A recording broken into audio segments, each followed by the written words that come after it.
6 p.m. My name is John Mursky. I'm chair of the Ann Arbor Energy Commission. As chair, I'm calling this meeting to order. I am participating from my Airbnb in Edmonds, Washington. So welcome to the January 11th, 2022 electronic work session meeting of the Energy Commission. This virtual meeting is to affect social distancing and to mitigate the spread of the COVID-19 virus. We will conduct this meeting similar to in-person meetings. Commissioners, during your roll call, please indicate your current location. During the meeting, please remain on camera as you would be visible during in-person meetings. Also mute your microphone when not speaking. Public comments will be via telephone only. To speak during any of the public comment opportunities, please call one of the following two toll-free numbers: 877-853-5247 or 888-788-0099, and enter the meeting ID number 937-6751-6819 on your phone. These numbers will remain the same the entire year for Energy Commission meetings. This information is also available on the published agenda in the public meetings notices section of the city website, on the broadcast of this meeting on CTN channel 16, AT&T channel 99, and online at www.a2gov.org/watchctn. Missy, could you read the land acknowledgement? Absolutely, Chair Mursky. I acknowledge that the city of Ann Arbor occupies, the land the city of Ann Arbor occupies is the ancestral, traditional, and contemporary lands of the Anishinaabe, including the Ottawa, Ojibwe, and Potawatomi and Wyandot peoples. I further acknowledge that our city stands, like almost all property in the United States, on lands obtained generally in unconscionable ways from Indigenous peoples. The taking of this land was formalized by the Treaty of Detroit in 1807. Knowing where we live, work, study, and recreate does not change the past, but a thorough understanding of the ongoing consequences of this past can empower us in our work to create a future that supports human flourishing and justice for all individuals. Thank you very much. Would you also then take roll? Yes. We don't need a quorum tonight, but it looks like we have one because this is a working session. We're not going to conduct any official business, but for the purpose of the minutes, if you could do that, that'd be great. Absolutely. And just a reminder, Chair Mursky did a great job if you could state where you're calling from. Just for notes, Chair Mursky. Again, I'm here attending from Edmonds, Washington. Thank you. Vice Chair Colvin Garcia. Yes, here from Ann Arbor. Thank you. Commissioner McComber. Here from my house in Ann Arbor. Thank you. Commissioner Levin. I am here from my house in Ann Arbor. Thank you. Commissioner McCoy. Here from Ann Arbor. Commissioner George. Here from Ann Arbor. Commissioner Kerber. Larry, you're muted. I'm going to say here from Ann Arbor, but tell me if that's not right. Yeah, Okay. I'm here from Auburn, Washington. Oh, Auburn. Great. Thank you. Just 1 second. Commissioner Overpeck. Hi, I am not here from Georgian Bay, but in Ann Arbor. Commissioner Juneau. Here from Ann Arbor. Commissioner Hookham. Here from Ann Arbor. Good evening. Great. Commissioner Stevenson. Here from Ann Arbor. Great. Councilmember Radina. Here in Ann Arbor. Great. Councilmember Briggs. Here in Ann Arbor. Awesome. You have 100% attendance, Chair. Didn't get me. Wait, who did I forget? Commissioner Klebe. I'm so sorry. I could never forget you, but I did. Oh, no, it's easy to forget me. Commissioner Klebe, attending from my 100% solar house in Harbor Springs, Michigan, right next to the ski hill. Harbor Springs. Very good. So first step on the agenda for tonight is the approval of the agenda. Can I have a motion, or no, yeah, right, excuse me, then the minutes come after that. Yeah, so approval of the agenda, a motion to approve. So moved by Commissioner McCoy and seconded by Commissioner Stevenson. Any discussion? So all those in favor, please raise your hand and say aye. Aye. Aye. I think that was unanimous. And then approval of the minutes. Minutes are posted to Legistar. Do we have a motion to approve the minutes? So approved by Commissioner Levin, second from Commissioner McComber. Any discussion? All those in favor, please raise your hand, say aye. Aye. Commissioner Hookham, I just wasn't sure if you had a comment. Yeah, real quick comment. I didn't see any publication relative to the recommendation to the council on the municipalization ordinance. Maybe somebody could brief us. I saw the status of that in the minutes. Maybe someone could advise us where that stands and where that's headed. Do you want to do that now, Chair? Let's do it later with updates from council members, if that's okay. Sure. And then that'll be covered then in the meeting minutes as well. So, okay, this is an opportunity for public comment. As you may have noticed, the bylaws indicate that we have public comment for all of our meetings. And so even though this is a work session, there's still an opportunity for the public to be able to call in and comment.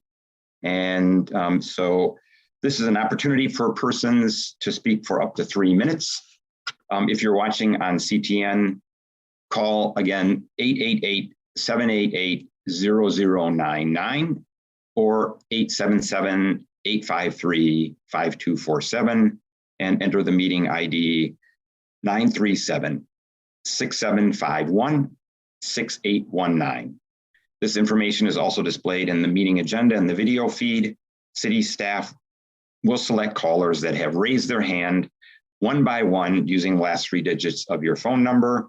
In order to electronically raise your hand to indicate your desire to speak, please press *9 on your phone. You will hear an automated announcement that the host is allowing you to speak. When speaking, please move to a quiet area and mute any television or background sounds so that we may hear you clearly. Please state your name and address at the beginning of your comments. Caller ending in 134.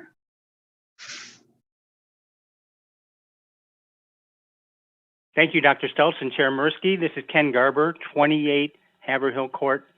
Happy New Year, everyone. I'm calling about fossil fuels in new construction. This is an area I actively follow. The burning of natural gas in buildings accounts for about 32% of the city's total emissions. Strategy 2, Action 1 of the 820 plan includes this assumption, quote, all new residential and commercial buildings are designed and built to operate without the use of natural gas, end quote. If we take our emissions seriously, then the forced air gas furnace is a technology that no longer has any role in new construction. We had some real wins in 2021. Council approved Valhalla Glen, Lockwood Senior Living, 2111 Packard, and Near North Townhomes. A combined 698 all-electric units, plus some retail space. They'll all use efficient air source heat pump HVAC systems. The bad news is we still get lots of projects that burn gas. Council last year approved 130,000 square feet of gas-heated commercial space. Using EIA figures and a conversion factor that takes into account upstream emissions, I calculate that these buildings will emit about 1,100 metric tons CO2 equivalent a year. That will add about 1.4% to the city's roughly 80,000 metric tons commercial CO2 emissions from gas. Council also approved 106 townhomes, 57 single-family homes, 95 hotel rooms, and 6 apartments, all gas heated. These will emit 2,200 metric tons CO2 equivalent per year, about a 1.5% increase over baseline. It's not stopping. Planning Commission recently approved a large gas-heated Sartorius Biotech building at 3874 Research Park Drive, which will add 573 metric tons in annual emissions. And Council will be looking to annex this coming Monday 59 acres off Duverin Road that will become the Village with 564 homes and apartments. Heat these with gas, as the Oakland County developer intends, and you get 7,300 metric tons CO2 equivalent per year. That would be a 3.4% addition to the city's current total residential emissions from gas combustion. That's 7,300 tons every year for the rest of the century. So what can we do? 820 Strategy 3, Action 2 is, quote, working with the state to pass the 2021 building code and zero code appendix so that all new developments and major renovations in Ann Arbor can be net zero 30 energy. seconds. End quote. The zero code appendix to the 2021 International Energy Conservation Code requires that most new buildings be net zero carbon.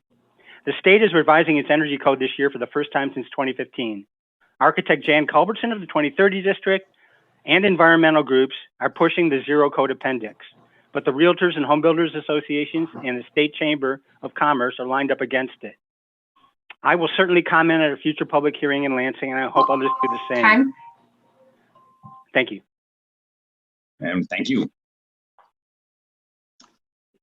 Any other callers, Missy? No other callers, Chair. No. Okay. Very good. So I trust that everyone has had a chance to look at the agenda that is posted on Legistar.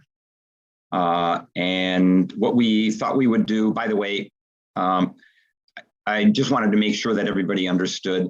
The way we set agendas is Missy and Carlene and I have a phone call 8 days before these meetings on the Monday, the prior the week. We talk generally about the agendas going out 1 to 2 months. And we set the meeting agenda at that time. We've been doing so based on the topics that we brainstormed and prioritized at the beginning of last year. Presumably, we will do the same thing this year. And one of the things that we thought would be helpful is just to start the meeting out on a positive note, is to hear from commissioners regarding what you thought were highlights from our work and the meetings that we held in 2011. So I would like to recognize anyone that wants to comment on that. Obviously, we received comments in the survey, but we thought this is an opportunity to maybe highlight some of those or to elaborate on any of them. And no one is obligated to talk, but we'd like to hear what you felt were positive aspects of the work that we did last year. Go ahead, Commissioner Calkins. Me? Yes. Sorry about that. I thought one of the great things we did was added some younger members. There's a whole fleet of you on the call. I see at least 4 faces that are way younger than me. Some of you, well, everybody else is probably younger than me, except maybe you, John, but great to see the influx of our new members. And those that are older too, as well, with new different ideas. I think this group is really well suited to support council going forward on energy. I hope that the council looks at us and points to us and uses us effectively, especially on any topics that do affect the future. And those of us that still have a few years left in our tank to support the energy future of the city, please call on us as we can help you all achieve those goals. So great to see all the new faces on our commission. Thanks. Thanks, Chuck. Anyone else?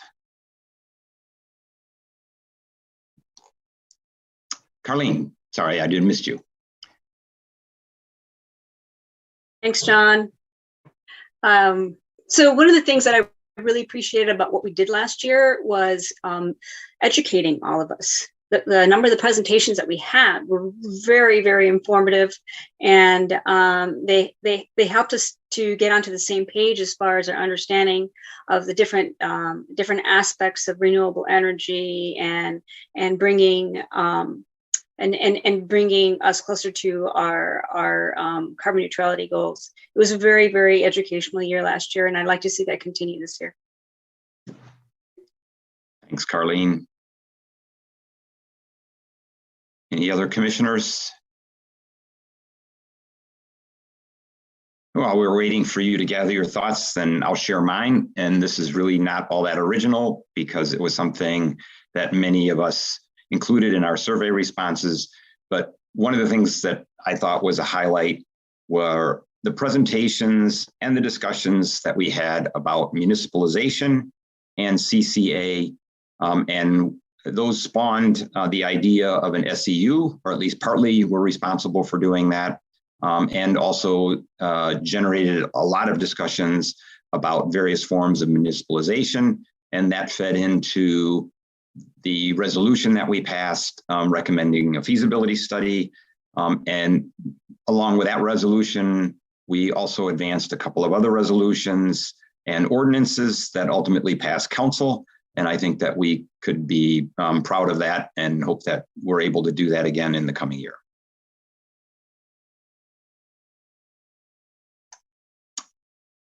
Councilmember Briggs.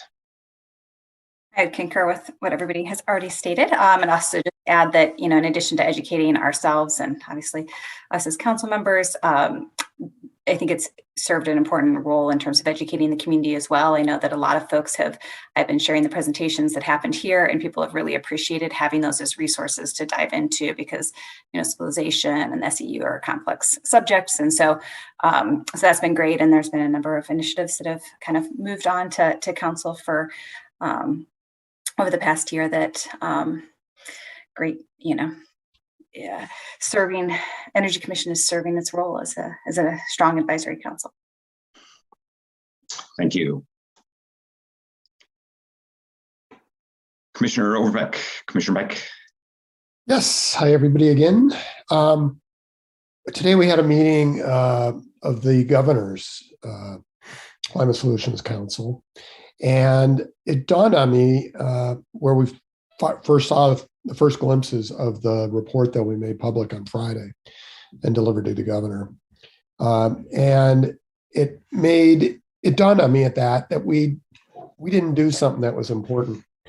And I wonder if we could do it in Ann Arbor at a different level. And that is to do a systematic look at all the other municipal, maybe not all, but a range of other municipal energy carbon neutrality options.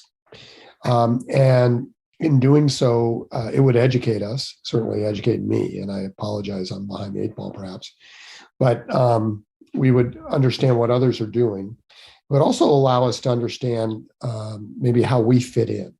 Because part of what we need to do in Ann Arbor, I feel, is be a shining light, an example, a leader.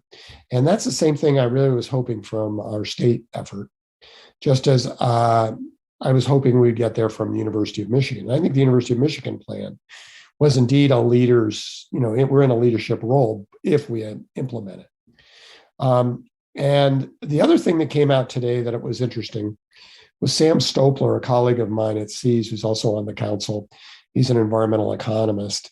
And he highlighted the literature for sort of energy economics, makes the point that there are some technologies, primarily renewable energy and electrification of everything, and particularly mobility, that are well developed and economically very viable now.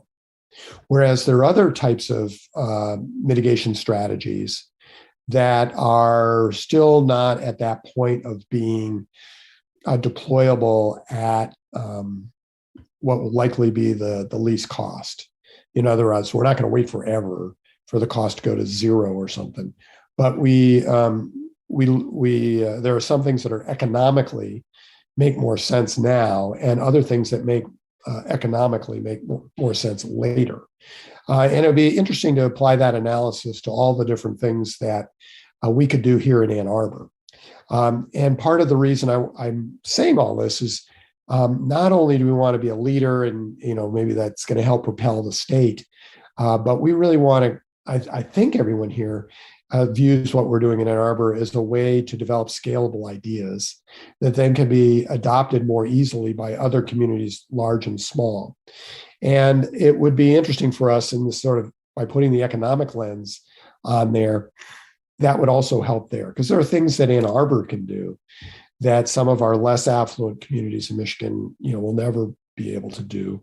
And so what we need to do in those cases is advocate for the R&D or other solutions that are necessary to create cost-effective ones. So I'm just I'm not arguing at all. I'm just advocating that we sort of get a more systematic approach to what we're doing. And I love the A20 and building on what Missy and her team and you all have gotten going. To me, that is very cool. Thank you very much. I made a few notes. Hopefully, Missy captured a few things as well. We can always refer back to the video comments. Commissioner Clevey. Yeah, I like the ideas that Commissioner Taylor has raised up. I think that we might want to be a little more, I guess, fine-tuned in reaching out and talking to other communities. There are lots of programs out there. Michigan Municipal League is one, and there's other sort of green community programs and stuff. Those that have real teeth and metrics, valuable metrics, are the ones that have signed on to the Mayor's Climate Compact, which Ann Arbor has, which requires a greenhouse gas inventory identical to what the city of Ann Arbor has. So there's a real difference between those who have done a greenhouse gas inventory and facts are driving the public policy and those who lack credibility. How's that? Border on greenwashing. So I think the Sustainability Network is a great place. This is a part of that. But it's easy enough to get a list of communities that have done the greenhouse gas inventory, have signed on to the Mayor's Climate Compact, and get a sense of what they're doing. Because as we're learning from watching what's happening with COP22 and stuff, we can make pledges and stuff all day long. I was reading today in The Economist about how most of the net zero things don't really come into play until 2040, 2050. And basically all the people that are making the pledges won't be in their positions and jobs when that happens. So, it is only that small number that are doing things now. And as we've seen in the last year, how difficult it is to get things done. We can't even get, electrification in our buildings.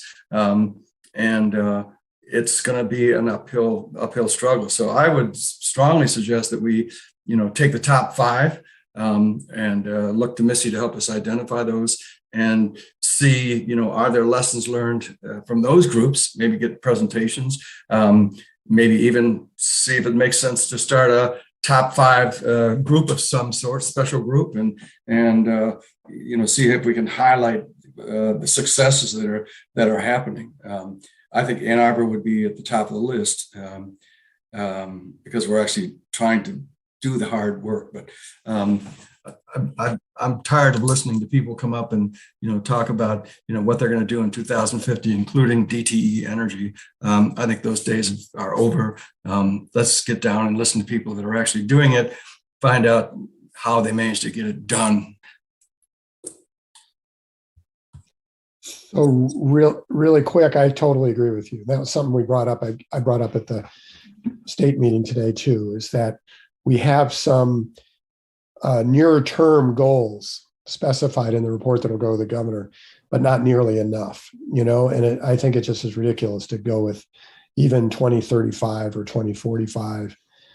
We need to know what we're doing in this decade. Thanks. Any other comments? I would offer one, and that is there was a webinar today on implementing A20 where both Missy and the county presented, and the county is drafting up its own plan. Obviously, the county also includes Ann Arbor. Missy, are you on the county group? One of the stakeholders. You're a stakeholder, okay.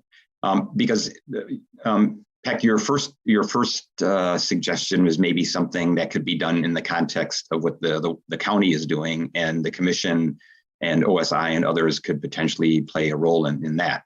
Obviously it's in our interest to support the rest of the county, and a lot of the other county municipalities would benefit from what we're doing here in Ann Arbor. So jointly working on that makes sense to me. Okay, I don't see any other hands raised, so we'll move on to the body of our agenda. And the first thing that we wanted to review was a review of basically what is the commission's function, what is its structure, and the resource is the bylaws.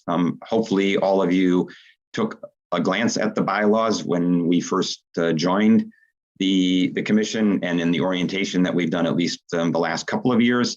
But we posted to Legistar a copy of the bylaws, and Missy also put together a high-level overview. And Missy, I would appreciate it if you would lead us through that.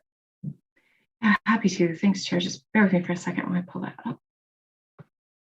And as Chair Murski mentioned, if you go to the Legistar, you can see the actual bylaws themselves. So this is not fun and innovative presentation that's pulling directly from the bylaws.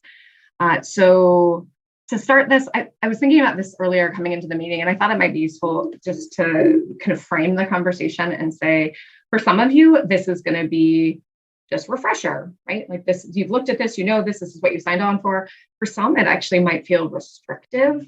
Like that's not what we want to be doing. We want to be doing more. And for others, I guess it's possible that it seems ambitious and not what you realized you had signed on for. So what I wanted to just say is what I'm going to share in the bylaws actually hasn't changed since the commission was formed. We have made changes to the bylaws, and you'll see if you looked at the bylaws, we updated them last summer.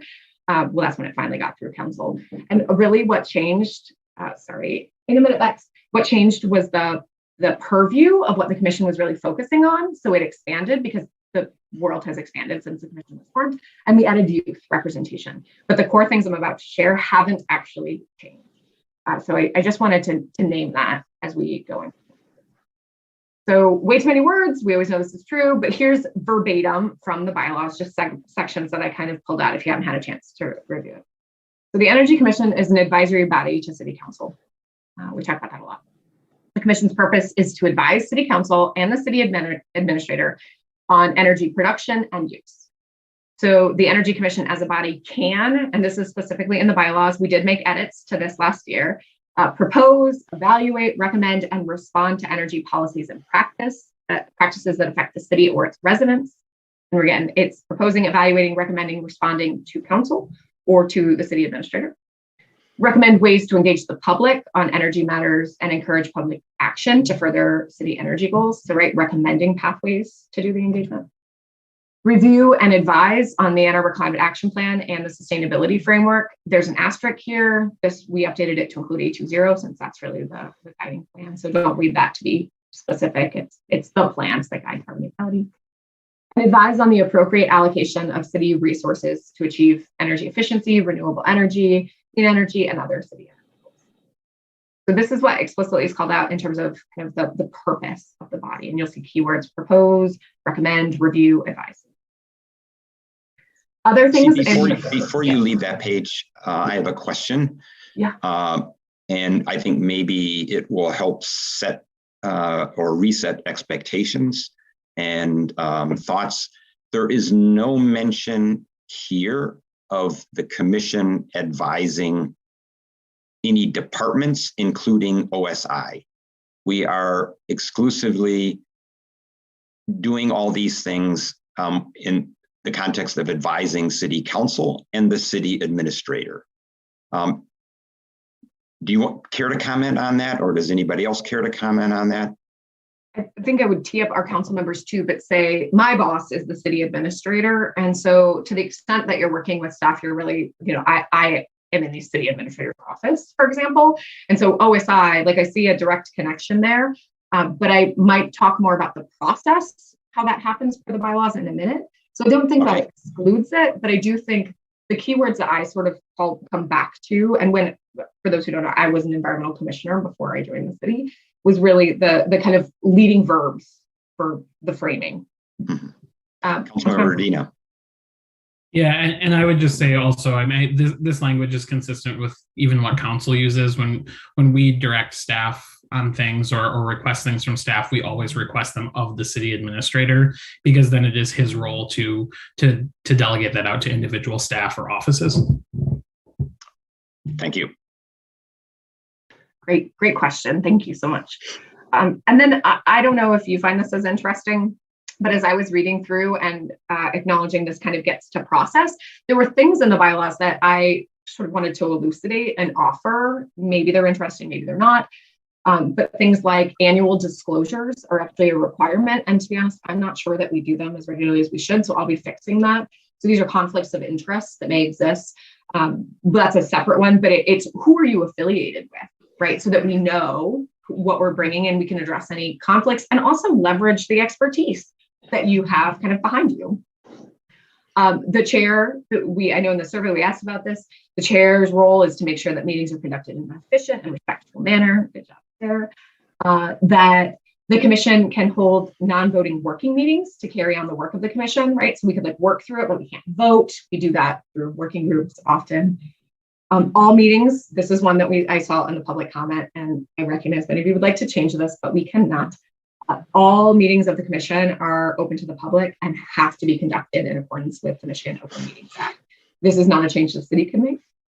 This is law, friends. So we're going to keep kind of pushing on this one. Public comment is allowed at all meetings. Individuals can speak for up to 3 minutes on any item open for public comment. And I think this is really interesting because that could mean if we're not discussing an item, but the chair has the discretion to actually not have public comment on that. Although we may decide that's not good practice, but I wanted to share that there's space here and that the chair also has the discretion to extend someone's speaking time beyond 3 minutes. So while I keep a timer, if the chair were to say, please allow them to continue, that is completely up to the chair's discretion. I'll pause because I see a hand raised. Yeah, I just have a question. Yep, sorry. Oh, sorry. Go ahead. About the Open Meetings Act part, I'm just curious how, I mean, I appreciate that we're still online, but I'm curious as to why we're allowed to be virtual when city council has to go back in person. Yep, because we're not a policy-making body. And so the state requires that those policy-making boards and commissions have to be in person. So that's city council. And then things like the planning commission, which is actually regulatorily required to meet. So all other bodies, the vast majority are staying virtual at this time. And if you want, I can get you a more specific response because there's nuance there, but that's the general framework. Great question. And then just kind of, as we mentioned before, we can form committees and working groups. So I thought it might be useful to talk a little bit about those. And legal came a while ago, so new commissioners may not have seen this. I'll pause though. Commissioner Klebe, did you have a question on the last stuff before I get into this? Trying to unmute, sorry. Just on the last point. So where the chair can extend the individual speaking time at the chair's discretion. Can individual members ask the chair to do that, recommend to the chair to do it? Mm-hmm. Absolutely. So procedurally. Mm-hmm. What is the procedure? We just say to John, I think, would you consider or something like that? Yeah, so chair, there's no formal Robert's rules that I know of on this. I think it would be chair, can you please consider extending that? But then the ultimate point I think here is it's the chair's discretion to accept that or reject that. Right. So I think Ken probably, we could have extended him for a half minute so we could have completed his thought because I thought his comments were pretty important given the energy code update this year and how that affects almost everything we're trying to do. Okay, thank you very much. Yeah, so know that that's a tool that's available in the chair's toolbox, and you as a commissioner, any commissioner can recommend that. Also, don't fret. I'm going to pick up on Ken's theme and the OSI updates and tell you how you too can get involved in the state's building. So we're not going to lose that then. So then committees and working groups are actually two very different structures that exist. I want to spend a minute on them because it actually is important in terms of how we support them. So the commission can create standing or special committees to carry out the work of the commission. Standing continues as long as, it could be in perpetuity potentially. And then special committees are very, very focused. So each committee has to have at least one member of the commission, and of course can include non-members of the commission, right? You can open that up to the public. That's at the commission's discretion as a body. If you want to have a working group that is just the commissions, you as a body have to decide that is what you want. It can't be one person's kind of will to say this is just a commission working group. That's important. So the body decides if they want to constrain that. Members of the committees are appointed by the chair and approved by the body. So this is not something that I think most commissions actually have done recently, and we need to get back on this for our bylaws. If we're forming, for example, the Transportation Electrification Committee, we need to be pretty explicit about who's on that committee, make sure we don't have quorum issues, know who's accountable to report back. That's when we form. So we'll probably want to do some cleanup at a future meeting and check that. In creating each committee, the commission shall, this is for the bylaws, consult with city staff to review the necessity of creating that committee, that committee, and whether adequate resources exist to support the committee. So this is, again, explicit language from the bylaws. The creation of committees is subject to the city administrative policies and procedures. You can't violate when you become a committee, a committee of this body, to be explicit, right? You are working at the behest of this body as a whole, and you have to adhere to all the same administrative policies that I have to.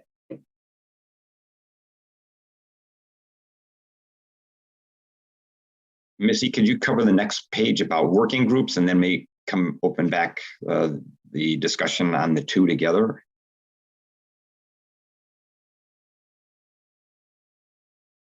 Oops. Whoa. Hello. It looks like Missy froze. I can hear you, John. Oh, okay. Thanks.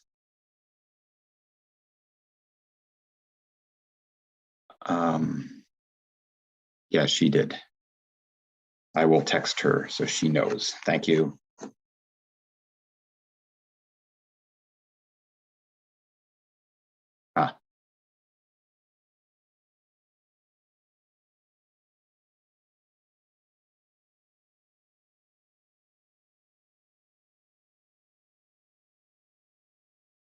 It looks like Travis is the host now. I just saw that message pop up. Look for her to pop back in then.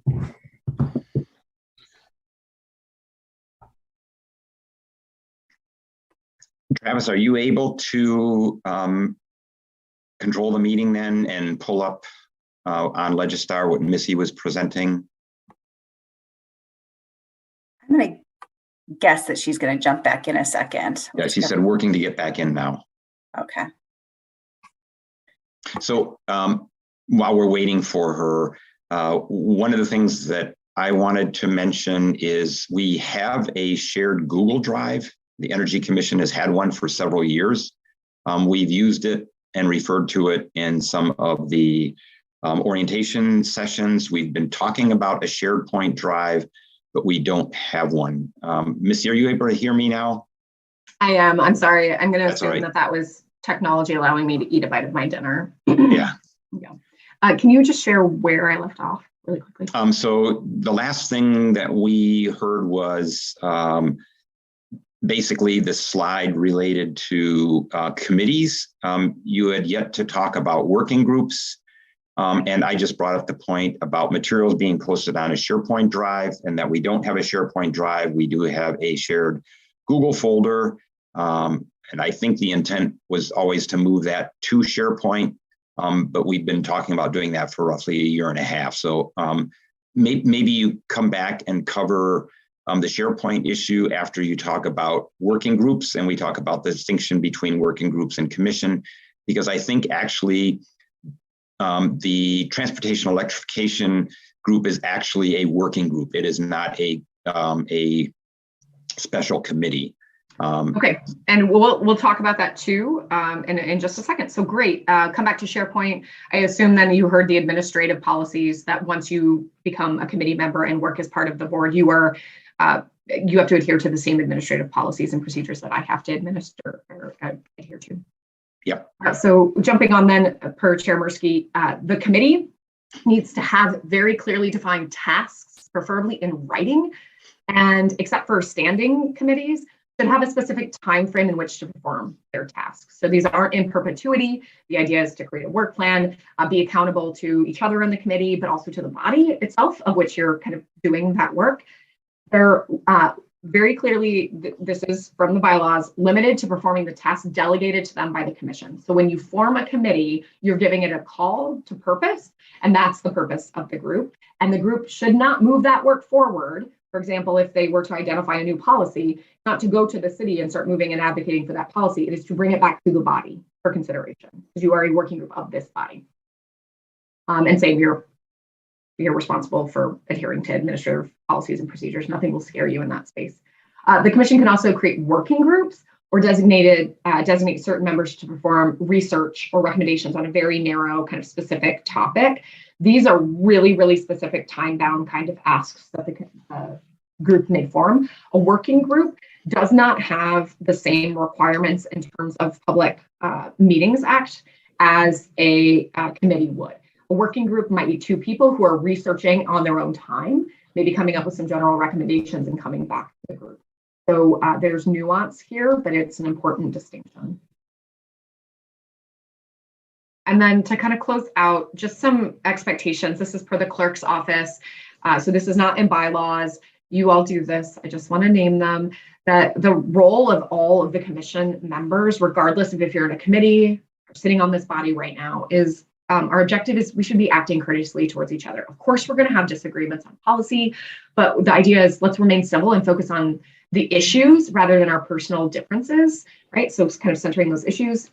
The expectation is we will all arrive on time, and that if you can't arrive, you'll let the staff liaison and the chair know, so that we're not waiting for you, or we understand things happen all the time. Feel free to let us know about that to the extent you can. There's the expectation you'll come prepared, reviewing minutes, agenda packets, and other information so that we can use our time together really wisely and effectively. That you'll represent the board or commission appropriately. And I want to stop here and say no individual on this body has the right to represent this body. No one has the right to go out and say, I speak on behalf of the Energy Commission, unless the Energy Commission as a body has given you that right. So if you were the Energy Commission liaison to the Environmental Commission, the body has appointed you and given you that right to speak on behalf of the body.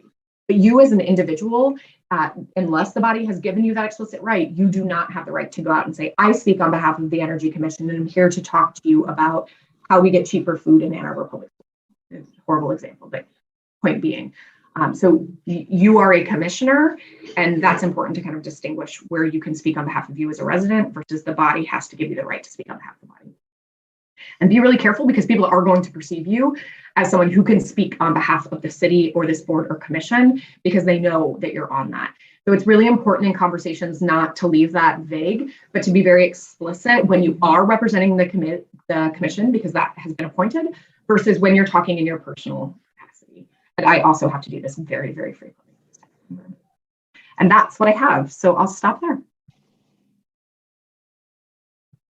Thank you very much. I'd like to come back to the question that I posed about SharePoint and a SharePoint drive. Do we have access to a folder that we could then start to create subfolders should the need arise for subcommittees, or for that matter, for working groups, where working groups want to have a common repository for the documentation that they generate? Yeah, absolutely. So this is an administrative task that I can set up if the body decides that's where we want to go. I want to be really clear though, every document created by this body is FOIA-able. Every document is in the public domain. Yep. So just know that that's true. Anything we put in there is absolutely searchable. Nothing nefarious afoot, but just want to reiterate that. Great. If the body decides in our process, Chair Murski, I'll create that tomorrow morning. Yeah. So maybe it would be helpful, at least for me, and I hope for others, to refer to 2 groups that worked in the past. And as I understood, they worked essentially as committees. I think we called them subcommittees at the time. One was the subcommittee or committee working on the Ann Arbor Lighting Ordinance. That was a specific task. I was a member of that for the Energy Commission. It was limited in duration and scope. That was well defined. I think the EV charging ordinance drafting activity was handled in a similar way. Missy and council liaisons, do you see those as good examples of where committees, where essentially committees were formed in line with the bylaws?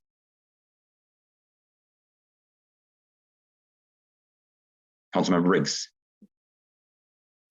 For my part, I do. I think that particularly those two examples are, I'm happy to be corrected if, there's kind of any different perspective from staff perspective, but I do think that there's, they've been great, and they're actually pretty good model committees to think about how commissions can work together and bring the expertise of multiple commissions. So this was where, examples of where Energy Commission was working with Planning Commission, and those recommendations ended up going through Planning Commission, but really drawing upon the expertise that sits within this commission. And I think that's a really great way for us to bridge some of the work that's happening across the city and some of the expertise that exists within our commissions.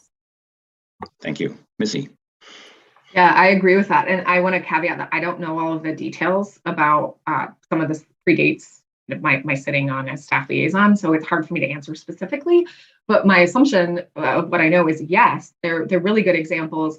I would say where it gets murky for me is now that we're moving kind of into the implementation space. I don't know that we've had we sort of met, the point of the committee has been met, drafting of the recommendations, the ordinance, we've seen it through. And now I'm not sure. Like that's where it gets a little bit fuzzier for me. Comments from other commissioners or council members? Commissioner Calvin Garcia. Thank you. So just to take what Missy was just saying as far as the committees, I'm on the Transportation and Electrification Committee, and together with Councilmember Mirsky, we co-authored, and Councilmember Hookham also was a part of that. We co-authored the Electric Vehicle Readiness Ordinance that passed council. And so as far as once like work is done on an ordinance, we presented it commission recommends that to council passes it. Then there's a transition period where that recommendation is, there's like a limbo that we're still kind of working our way through. And I think that's what Missy was making reference to as far as like what happens next. So like, for example, the lighting ordinance, there's still aspects of it that need to be written into the development code that haven't been completed yet. And so there's like a stewardship aspect of it that those who are part of the committees have continued to assist in and make sure that the ordinances are fully implemented. So that's kind of a gray area that I think, we have to figure out how those of us in these committees can understand what the need for us is and the desired role for us is by a city council. Member Briggs. Yeah, I think both these committees are a good example. I think with the lighting ordinance, it's actually a little bit more clear cut. It has been adopted. It's in the UDC. Are there additional steps? Perhaps, but basically it's operational. The next steps are really pieces that are that's the work of staff moving forward. And are there going to be bumps along the way? Absolutely, because we don't have code enforcement that works after night. And there's a whole lot of things that we can observe about maybe how we could improve as a city. But in terms of how we might see the work of the subcommittee in that case moving forward, I would imagine that subcommittee probably there's not a purpose for it. I'm not sure what's happening on the electrification piece. I could see if staff asked for that committee to continue, there might be some use of it. I know that as the electrification ordinance has gone into place, there has been a learning curve. And so the Zoning Board of Appeals, for example, has been hearing a lot and granting a number of variances. And so there are desires I'm not exactly sure what's happening on the planning side of things, but I know that there are some code changes happening. And so, this may be able to happen entirely from staff and from our legal staff, and there may not be the need for the committee. Perhaps, this is one that it's a little less clear for me. I think this is where I would say that it's really important to take the direction of staff in terms of is there a need for an ongoing committee to continue providing advice on that? So I think those are my perspectives on that. Thank you. Missy, Carlene, I think your hand. Yeah, okay, good. Go ahead, Missy. Yeah, this is a little bit of verbal processing, so please don't take anything like I'm kind of working through this. That what's super clear to me in the bylaws is that the body itself can give purpose to the subcommittee, but the subcommittee should not be creating its own purpose, right? Because the subcommittee should not exist outside of the full body. And so from that standpoint, if the full body were to say, we collectively think there is a need for X, that could certainly advance, because as a body, you're identifying a need, you want to provide recommendations up to council. That makes sense. There's another pathway from the staff side, which we do frequently as we're moving our sustainable food policy forward. We form a working group of individuals, and it's really staff driven, but members of this group sit on that working group, not as an energy commissioner, but because they have expertise. And so I think this is the transition period. What is a word that is not in the bylaws is implement. Mm-hmm. Thank you. Other comments or questions? So I will pose one, and that is to council and to staff. Are there any examples where we have really done a poor job of adhering to the bylaws with regards to either committees or working groups, particularly any ones that are egregious that come to mind?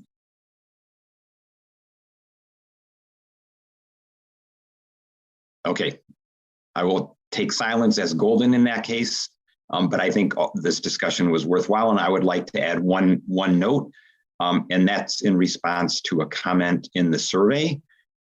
We've hopefully made this clear, at least in the last 2 orientation sessions for new commissioners, but may not have made it clear in the past. There is no expectation that people serve on committees or on working groups. So it's not a requirement that people feel like they have to raise their hand and serve on 1 or 2 or X. It's absolutely fine to fulfill your responsibilities as a commissioner just by attending these meetings, like the one we have tonight, working sessions as well as regular meetings. That's absolutely fine. So we can go back now maybe to the agenda. Before we do that, Councilmember Briggs, go ahead. Yeah, I'm just processing. This may come up later. This doesn't so much relate to subcommittees, and it's not exclusive to Energy Commission, but maybe worth noting because of kind of the OMA and the portion of our bylaws. I think we have to be really careful as a commission just to recognize that there shouldn't be discussion between commission meetings on email. That it should be that it's so easy for somebody to share something, and that for that to kind of just a desire for response, and that's so easy for that to kind of turn into policy discussion. And so it happens on so many different of the commissions, but and also recognizing sort of the position that puts staff in as well, in terms of just trying to filter all of that information and figuring out what's going on. So I think there's just something to be mindful of, and as we move forward in this year, that it's a frustrating piece, but an important piece just to keep the conversation at this table, even though it moves things much slower. And I recognize the problem of that.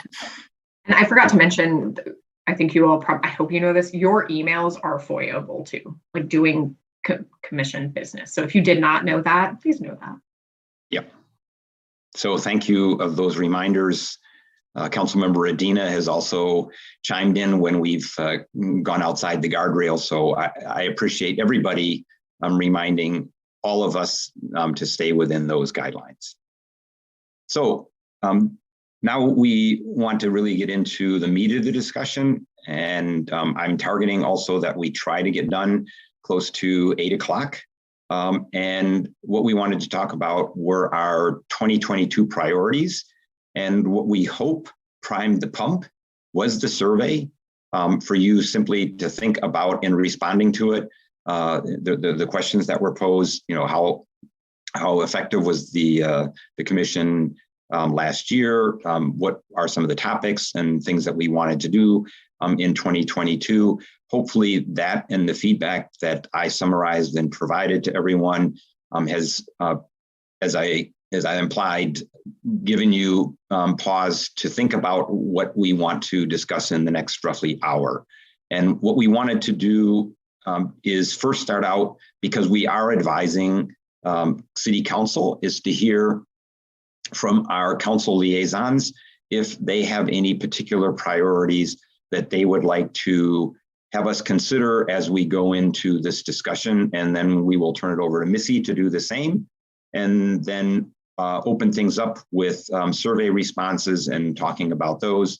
And then hopefully get to, at the end, some interactive voting on the topics and the kinds of things that we think are particularly important to accomplish in the coming year. And we might take into consideration the suggestions made by Commissioner Peck, as well as any new ones. So I'll turn it over to our two council members.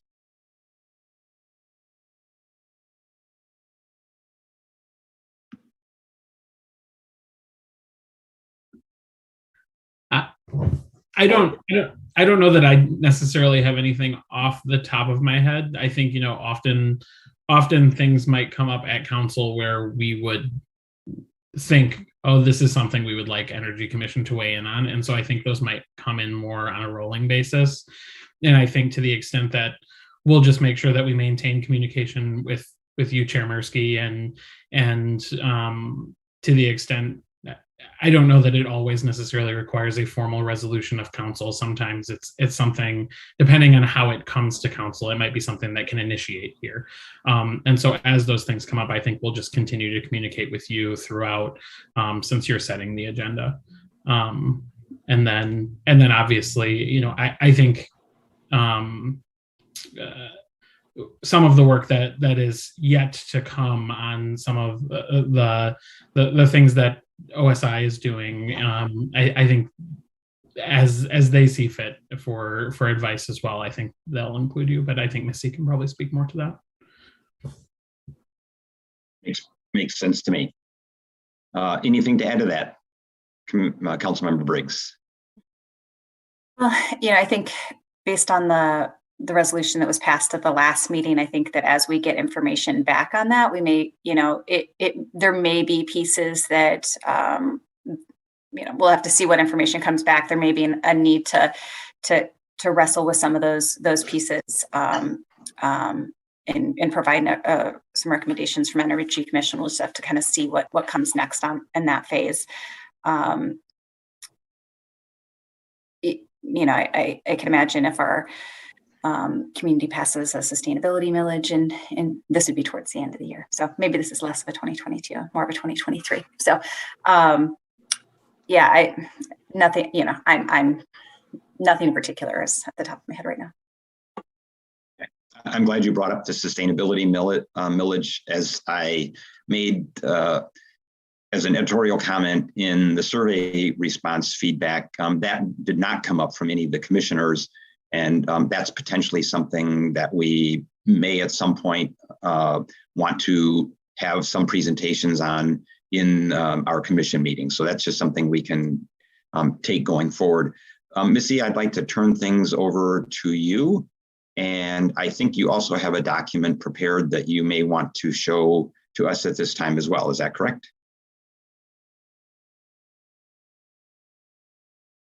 Sorry, I got booted again. I assume that you were asking if we have staff priorities. Yes. Yeah, sure. So I put an attachment in, but I'll share it just in case folks are visual like me. May find it. This is not specific to the commission. I want to clarify. So when John Carlene and I spoke, the idea was kind of to frame what are the priorities of the office for the coming year. And then I wanted to share that very transparently with all of you. Some of these, I think there's a lot of space to collaborate. Others are very much like in the staff landscape. So to kind of frame this broadly, I want to make sure we have stable funding for the office and the programs. And I'm really focused on 3 initiatives: aging in place efficiently, which is 100% grant funded, and that funding runs out in August. So I've got to figure out how to finance that. Our 10,000 trees program, because it's wildly successful, and the Bryant neighborhood decarbonization work. So that's all things. I'm writing a grant. I'm writing 3 grants right now in that landscape. So that's full steam ahead. If you are a grant writer, please call me. And that gets to the second one, which is the project that I want to see just resources put into and transformation take place, is the Bryant neighborhood project. So we are starting to move into the assessment phase, and I want to get to implementation in that neighborhood. And I want to do that in a way that really centers the residents. How we design the project. I want to fully staff the office, and it is part of that. We need to have a sustainable staffing structure. You all know this work is really hard. It is draining. The average sustainability person is with their community and local government for less than 3 years. It's a high stress job. It's a high, morally calling job. So I want to make sure I also have a succession plan for turnover, including for my position, so that there's continuity in the operations. And when I identify gaps, I want to find partners and collaborators to help fill that, broadly speaking. For project-based work, I want to see the Landfill Solar project break ground this year, and I'll be running at that, assuming the economics look good. I want to finish installing 4 megawatts on city facilities, plus just sharing with you all, this is up for public comment for consideration for the American Rescue Plan funding. That starts tomorrow, so you can learn more about the project. There's a video online if you'd like to see it. And you know what? Let's get 2 megawatts in 1 year of solar. Y'all, here's a little tidbit. 2.5 megawatts has been installed through Solarize, saving up front over $1 million and $25 million through that program in the lifetime installation. That is just wickedly successful. Now I want to bring a commercial offering to the table, because that's going to look different. Residential rates are different. A few last things to share with you. There's some strategy work. We need to finalize their electric vehicle planning strategy. So we've talked about charging infrastructure, but we have a whole bunch of goals around helping people adopt electric vehicles themselves. And we are working on a pilot in multifamily for charging. What does that look like? It's wicked, it's complicated. We have a goal of decarbonizing, of course, city facilities, and I want a really detailed strategy for how to do that we can, of course, get into the CIP and start talking the funding. Same thing with our fleet. I'd like the fleet to be fully decarbonized. To be fair, some of that's market, right? Some vehicles are niche vehicles, but I want to go as far as we can in that space.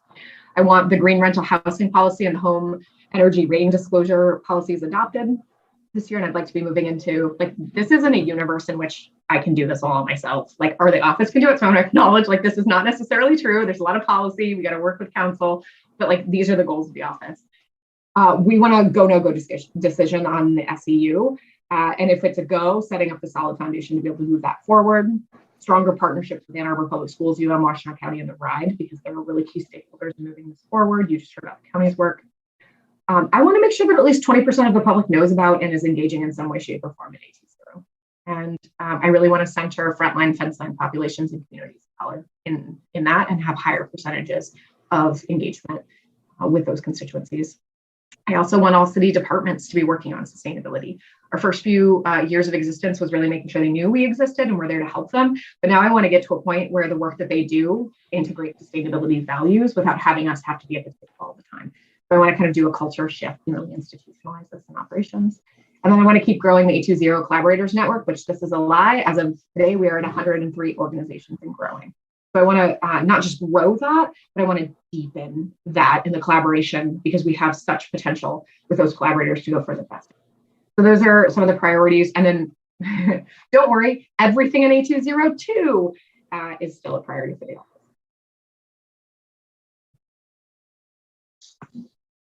Thank you very much. Commissioner Clevey and then others. Missy, would you mind leaving that up just so people can read it as they pose questions or think about proposing questions? Mark, go ahead. So Missy, I want to just put congratulations on the Solarize program. It's outstanding, and as being the chair of the subcommittee that did the solar work on the 78 megawatts, I couldn't be happier that you picked up that ball and run with it. Just one thing, you could significantly expand that 2.3 megawatt impact by working with those people who have put solar on, because most of them are not 100% solar because of the just lack of roof space. So we could, just by topping off each of those users with an SCU, either actual or virtual solar, we could significantly increase the impact of that project. And so I would encourage you to kind of move that to the top of the priority list. How can we, top these guys off and leverage what we've done with either a virtual or a actual energy? And I know the actual is going to be limited to microgrids, but certainly virtual would do it. The other thing is, for an extra $85 a year, I bought My Green Power and moved to 100% solar on my house in Ann Arbor. So it was an interesting investment of $85 a year. It's worth doing it. It'd be great if my property taxes rebated me the $85. That would be something to consider also if we are forced to have to use MI Green Powers, because DTU won't let us do microgrids. But anyway, just an idea. Thank you, Commissioner Clevey. Commissioner Peck. Yeah, I love the idea of getting a tax rebate. I do MI Green Power too. And I question whether it's really a wise thing to do. I'm not sure I like what's going on there, but I'm doing it just because it makes my conscience better. But I really would love to hear from Missy more about what we can do to help you implement, aside from advocating that Ann Arbor figure out a way to clone you. I'm generous. Sorry. I'm having dried mangoes in the background to keep the energy going over here. Yeah, so I had a sense this would come up, and I don't fully want to bias the group. Here's a few things. There's a need for support in developing and finalizing certain ordinances. Right? The home energy rating disclosure is really dang close, and it would probably be useful to have a subcommittee kind of revisit it and help make sure that we're ready strategically moving that forward.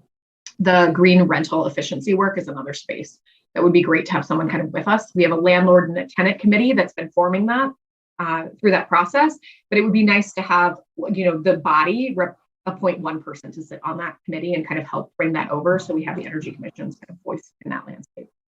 Those are going to be big policies. They're going to require a heavy lift, and I think we could really use the body in that support.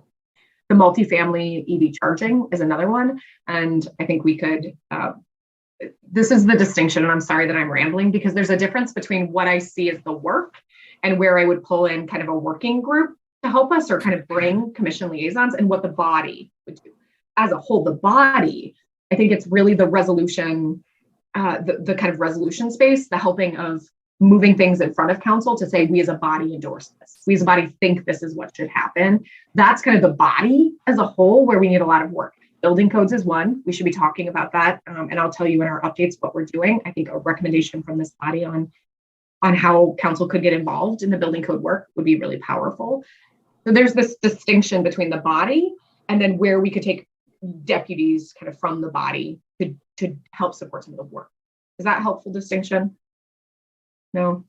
Yeah. Thanks. That helped me as well. Sometimes you just got it. Okay. Councilmember Briggs.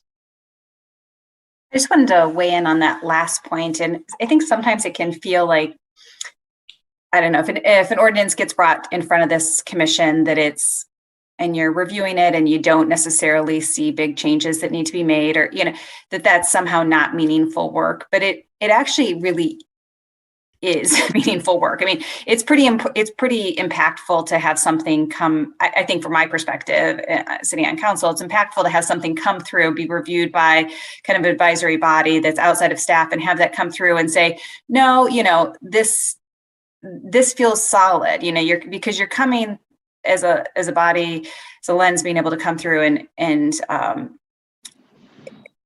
with advocacy connections and different things like that, bringing that forward to council feels like it's a much stronger recommendation as well when we get it in front of us. So even, I think maybe there's a temptation sometimes if something comes here to feel like you have to like really change it a lot or put your mark on it. And sometimes you do, because that's when you review it, you find needs for that. But sometimes just reviewing something and finding that it's ready to move forward, that's important for us moving forward too. So I just want to make sure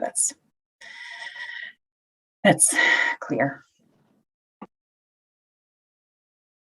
Others?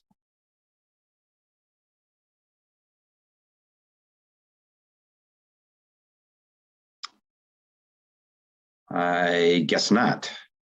So then what I'd like to do is open things up maybe from commissioners. I have opened up the survey response that I sent to everyone. And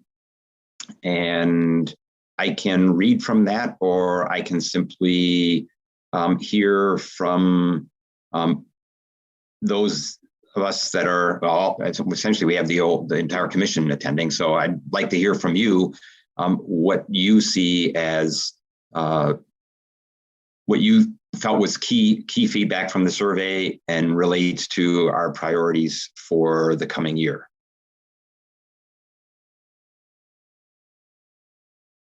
Would it help if I reread the survey responses on that?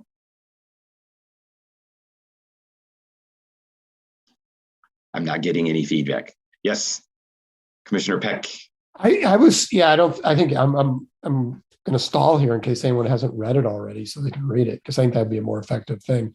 We could go through it one by one, and everyone's read it so you don't have to read a whole thing, but, just sort of jar our brains. But I was kind of interested in just the statistics at the very beginning. And I can't remember what I responded. It was like last year, And, but it wasn't like everybody, it was like people were pretty happy with things, but not really happy. And it would be interesting maybe to go around and see what it is that would make everyone happier with what we're doing, or more fulfilling. I can't remember the terminology you used. It was fulfilling or something. It's an idea. Well, rather than debate it a long time, I think I can answer it quickly.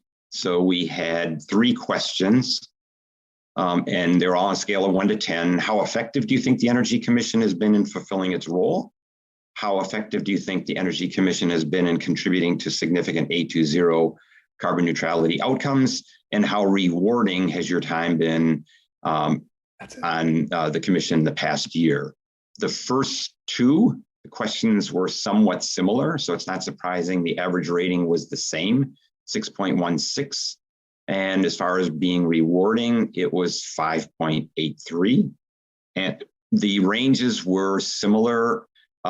For the first question, it was 2 to 9. For the second question, as far as contributing to significant A20 plan and carbon neutrality outcomes, the range was only 4 to 9. So it was a little narrower.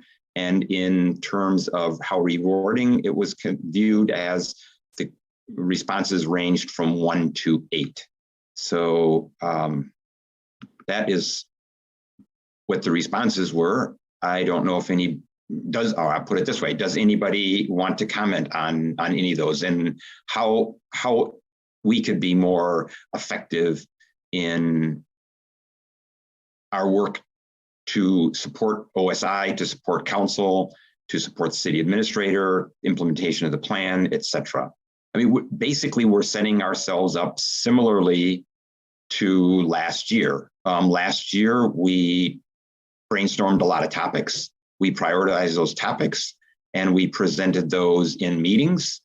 And what I would hope that we would be able to do at the end of 2022, whether we do a survey or not is another matter, is to be able to look back on the year and say that the ratings, if you will, were higher than they were last year. But I'm not sure that that's going to be the case if the process is very similar. Commissioner Clevey. So I guess I think the previous discussion is probably telling. I'll just sort of paraphrase from the commissioners. It's well, we want you to be here, and we'll let you know if there's something we want you to do. And Missy as well. We're not sure what you can do collectively, but as individuals, you can. There's places where your expertise might be useful in the implementation phase.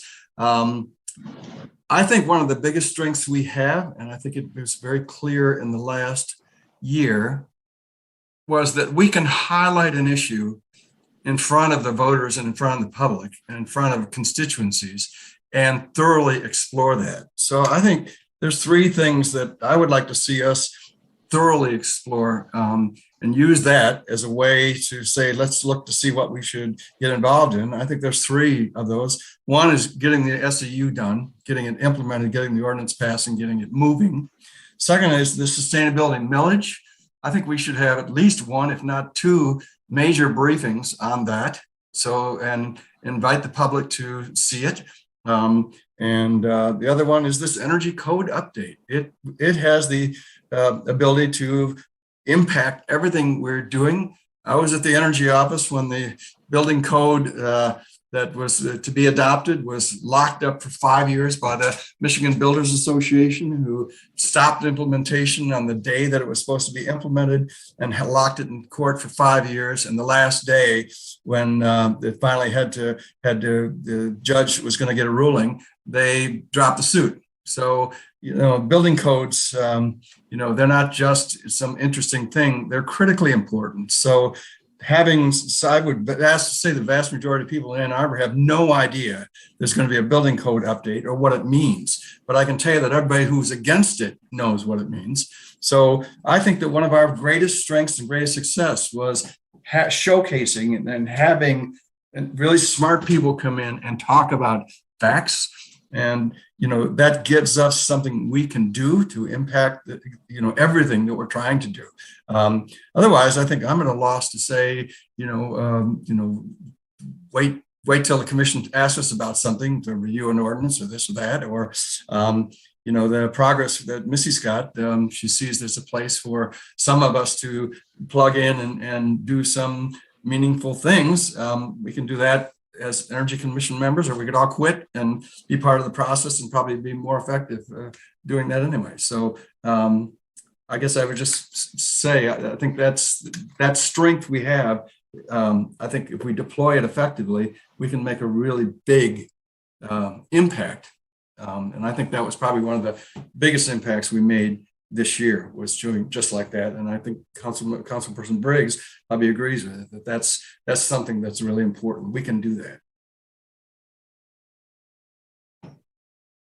Missy, you have your hand raised, and Commissioner Hookham did as well, but he seems to have dropped off. So let me just make sure he's not in the waiting room. No, he's not yet. Okay. I really appreciate what Commissioner Clevey was saying. And I just want to clarify that I actually think that there's a lot of things that we could use this body for.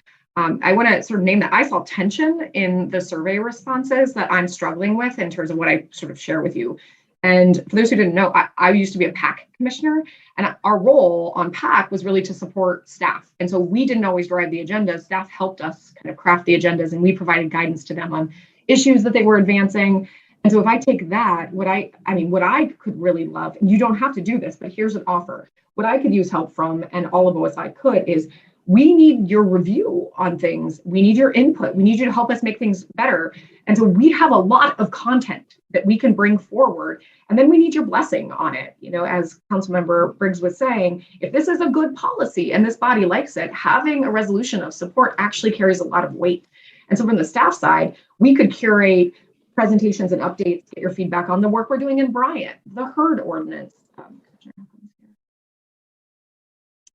There's no shortage of things, but I do want to name that sometimes I feel from the body as a whole that feels insignificant. And that is really tough for me, because that actually is what I think the body's supposed to be doing. And so there's tension here that I think Commissioner Clevey just named, and I saw it in the survey responses. But there's purpose, like there's real purpose behind this body. And if we kind of refocus that, we'll go further faster. So I'll recognize Commission or Council Member Briggs, and then I would like to also note that myself included, there's maybe 5 of us that have dominated the conversation this evening, and so I would particularly like others who have thoughts in their head to consider whether or not those are worth sharing with the rest of the group to bring some balance and diversity to the discussion. So Council Member Briggs, starting with you. I agree. And I do think that diving in deep and thoroughly exploring an issue is a great idea. I think that it lends to supporting what OSI is trying to do in terms of educating more of the public around an issue, because then you've got these really wonderful presentations that can be shared further, but they're also complemented by the questions that come out of this commission and that are really educated. And so they're not just, they're not basic presentations either. They dive in deeper. I do think that, for my commission, my experience prior to being on City Council and Planning Commission, what made that work meaningful oftentimes was my work on subcommittees. And so the ability to dive into one of those, some of the work that's happening, we've mentioned something around property taxes. I think there's a lot of work that's maybe not at the forefront of OSI's work, but we know that we need to figure out how to incentivize this type of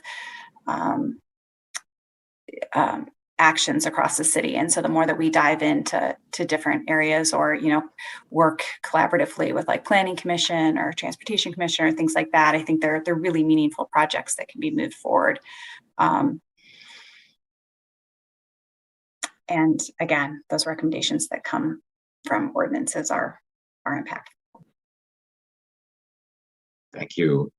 Others? John, I've had my hand up for a little while. Do you mind if I go? Oh, sorry, I missed that. Yeah. So I wanted to remark on what Missy just said about how it sounds like it would be helpful to OSI to have members of the commission review various things. And it sounded like there were situations where that had been asked of the commission or proposed to the commission, and you didn't get a positive response, Missy. And I'm not recalling those opportunities being extended to the commission. I would certainly be more than willing to help with that if I was considered qualified to do that. So I'm wondering if you can cite an example of a case where that opportunity was offered and declined. I appreciate that. I think that's just kind of misinterpretation, or perhaps I misspoke. No, what I was thinking is the utility of things like presenting the EV ordinance to the body, having it be worked on and then brought to the full body to kind of bat with, struggle with, provide recommendations, making it stronger and better. And so we have opportunities with HERD coming forward where we would do something comparable with the Green Rental Efficiency Standard, where the body itself could really help us kind of collectively unpack that and provide recommendations to move forward. So that was not a critique that it hasn't happened. It's actually, I think, maybe elevating that I think it works really well when it does happen. So the opposite.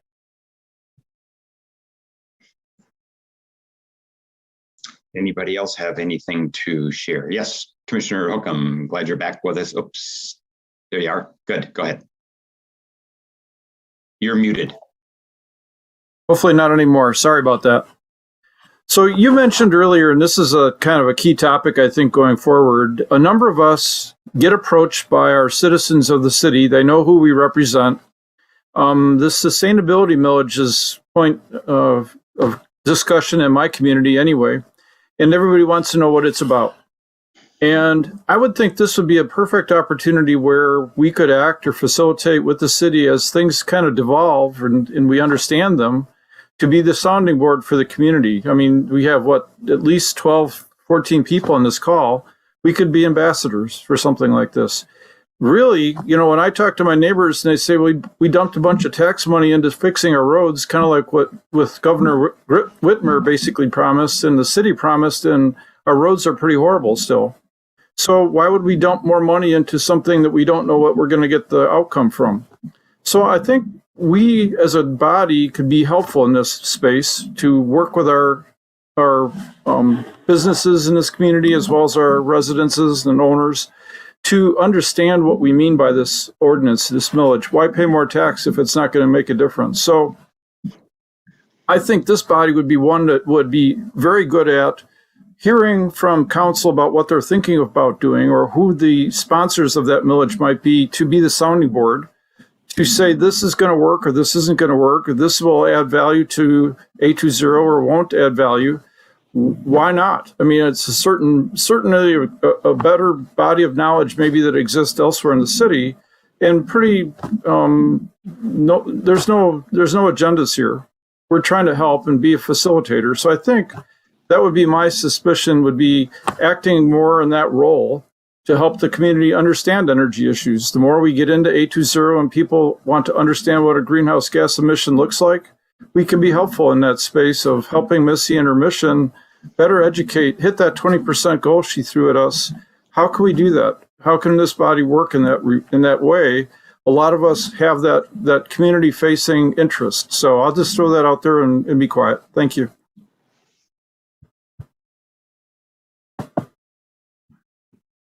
Anybody else have any? Oh, Commissioner Kerber. Yes. So, it's easy to be very enthusiastic about the SEU. Unfortunately, I don't think it's sufficient to really accomplish our 2030 goals. It's going to need a lot more than that. And we still have the major obstacle to moving the city towards a better, greener future. In fact, the state and really the nation and really the world. So part of what I struggle with is still how much power remains in one company over the city, and what we can do to have a plan B. Because even though I've been told that there's nothing that power can do about the SEU, I'm not going to be convinced until I see it. So I think it's important for us to keep thinking about what kinds of things we can do beyond the SEU, beyond municipalization, to better support distributed generation, community solar, microgrids, all of these things, even if it's a battle that's outside our own backyard.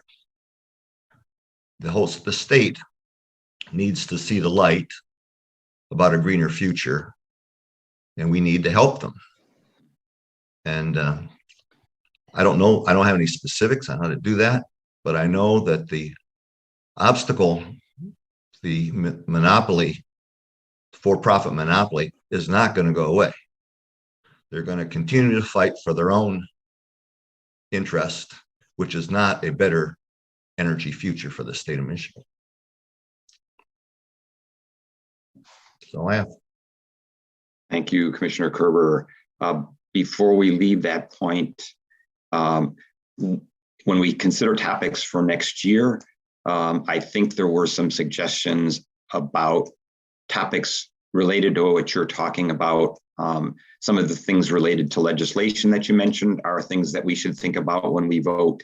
I'm thinking also, Commissioner Klebe, we had a presentation at the GLREA annual meeting about investor-owned utilities and how they work in the state. And it might be interesting to have something like that here at a commission meeting, and then to talk about how we take that information to decide if there's anything that we can do as a city through council, et cetera. So that might be something that we talk about at some point later in the evening. Commissioner Calvin Garcia.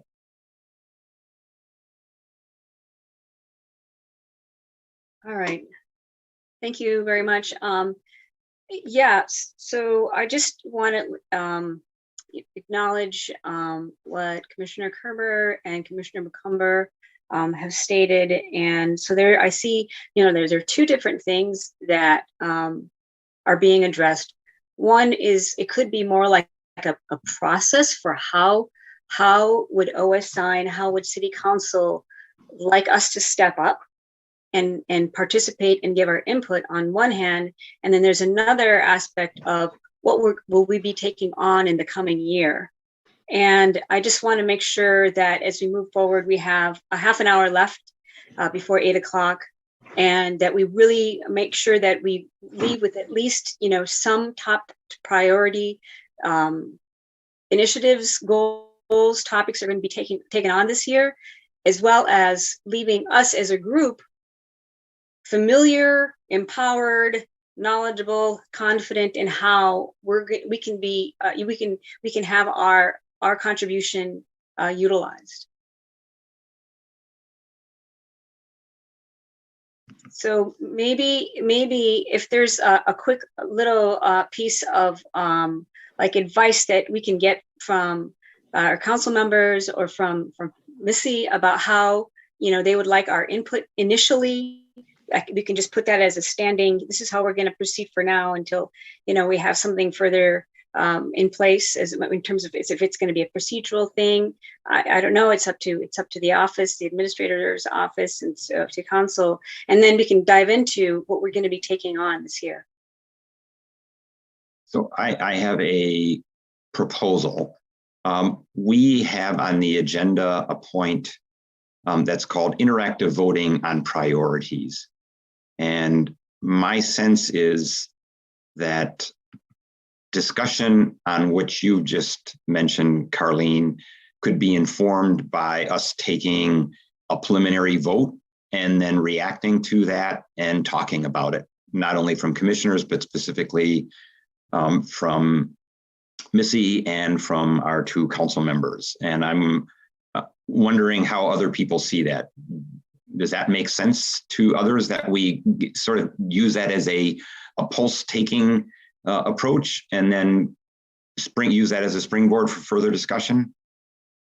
I'm seeing one thumbs up and a couple of thumbs up and some nodding heads.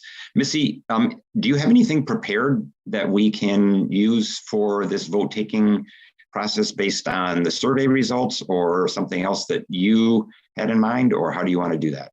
I don't. We'll have to probably do this more interactively, and I apologize. This is we have to know who votes for what, and that I had a hard time finding a tool that made that pretty clear for transparency in the operation. So apologies. Okay. A really quick comment.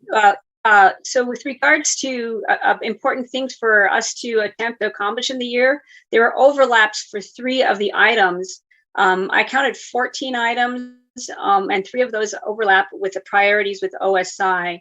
And then as far as topics that devoting time to this coming year, there were also 3, I think I counted, there were like 21 total that were brought up. 3 of those also overlapped with OSI. So I just wanted to quickly, we can like right away, maybe like put those to the top and then and address other things perhaps as just a launching point. So, I can give you the specific ones if you would like me to. Go ahead. Okay, so for us to accomplish next year, there was overlaps with supporting the advancement of SEU concept. That was one of them that overlapped. Another one was how we put it was getting all city departments to include A20 in their operations and evaluations. That synchronized with item G on the OSI priority list. And then the third item for us to accomplish was advancing green rental. And that coincided with item E, I think E4 on the OSI priority list. And then as far as devoting time in our meetings to, I have looking into electrifying public fleets. So OSI has that as priority number E3. Then assisting in the Ann Arbor Landfill Solar project, that's on OSI's item list number D1. And then reviewing the Bryant Neighborhood Project and possible commission involvement. That's item B on the OSI priority list. Thank you for having done that overlap analysis. My thought is that some of those are indeed topics that would be helpful for the commission to take up in commission meetings. I think others are probably fit more under what Missy talked about earlier, where Missy is working on something and then would come to the commission or individual commissioners and ask for input on those topics. Missy, any comment on that? Yeah, I think that's absolutely right, John, in terms of framing. And there, if the group was hungry to kind of like working group certain things, there are things we could talk about from the working group structure as well. I would add, I can't advance the millage from that standpoint, but I heard that a lot from people on this call as a topic. And I think I would love to come, well, I've just got the floor to say, we should be coming. And I would love to come and do a presentation on that to this body and probably multiple presentations on that. So would it be okay if I add that to the list of topics that the group's going to vote on? Absolutely. That's something I endorse. I do as well, definitely. Commissioner Clevey. So I was going to say the same thing. These things aren't on that list. The sustainability millage, the energy code update, energy thing isn't as well. So I would suggest that gets added in here somewhere as well. And I'm willing to drive the bus to take the entire Energy Commission down to Lansing to testify at the hearings on this subject. So it's Kalamazoo on Thursday. FYI. So I would suggest we add the energy code update as well and to that list.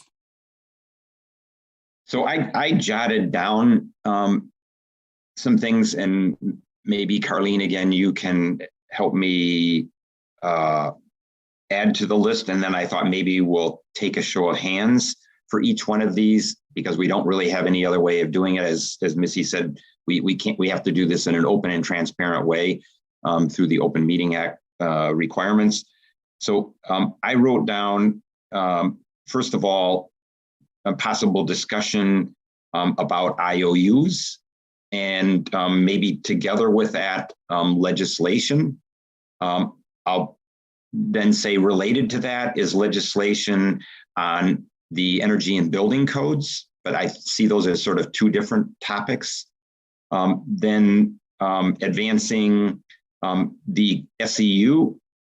We don't have to finalize these tonight. We can maybe together have a working group with Missy to finalize these, but to see how they sort of stack up.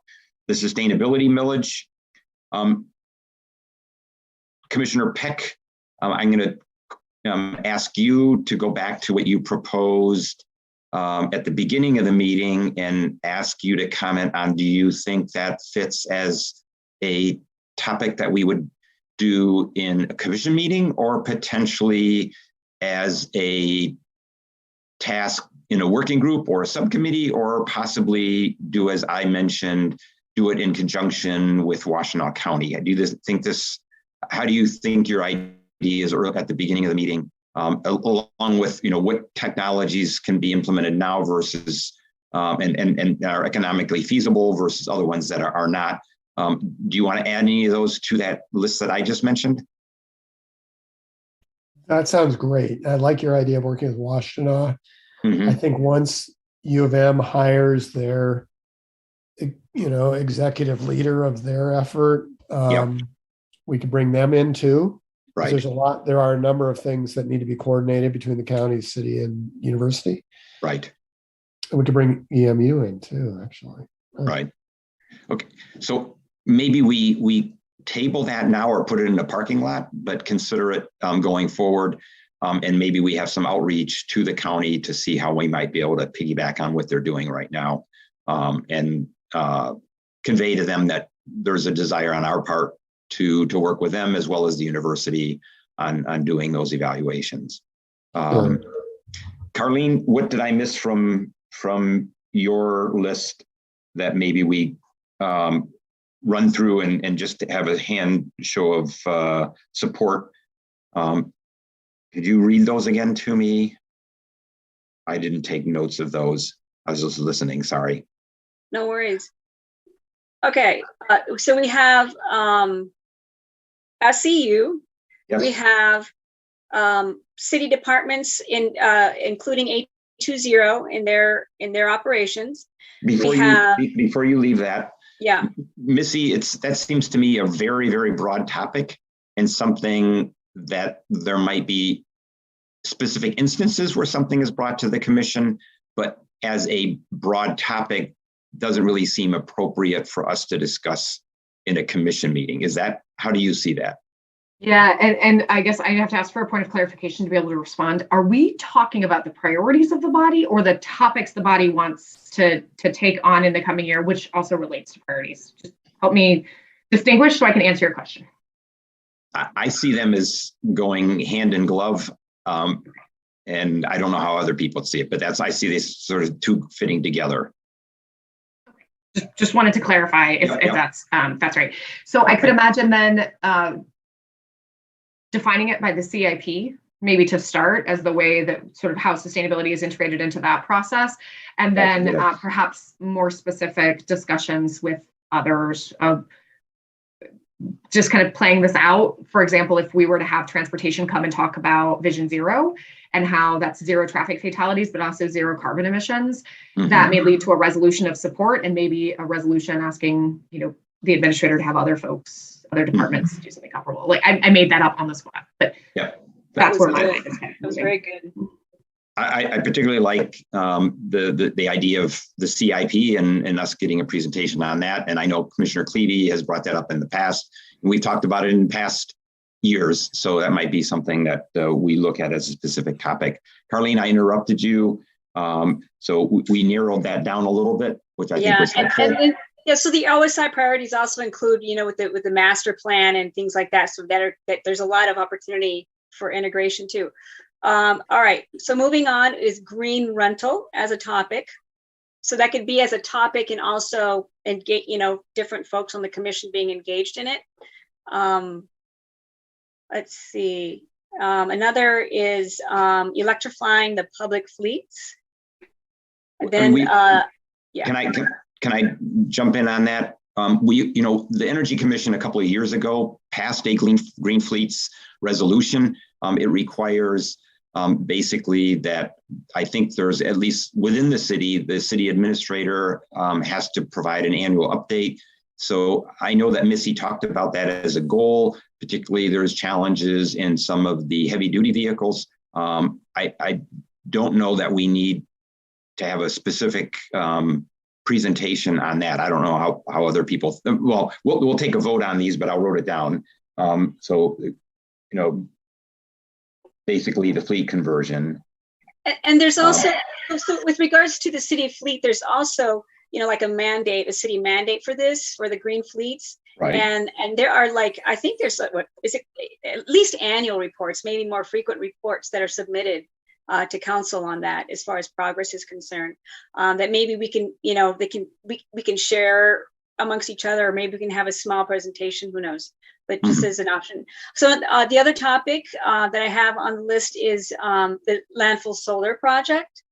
I'm not certain, if that's something that we can hear updates on, and maybe some members of our group can contribute to. Then we have the Bryant. I am Bryant. Okay. Oh, and the last one. Summary. Thank you for your patience, Commissioner Clevey. You had your hand raised. You want to comment now? And I just want to comment on the CIP thing. We actually had a subcommittee on that CIP a couple of years ago when we did a report. We analyzed all of the capital improvement projects and how sustainability was reflected in those, and sent that report in along with a recommendation that if the city was not going to change the CIP process, that they should at least give bonus points to projects that met sustainability guidelines.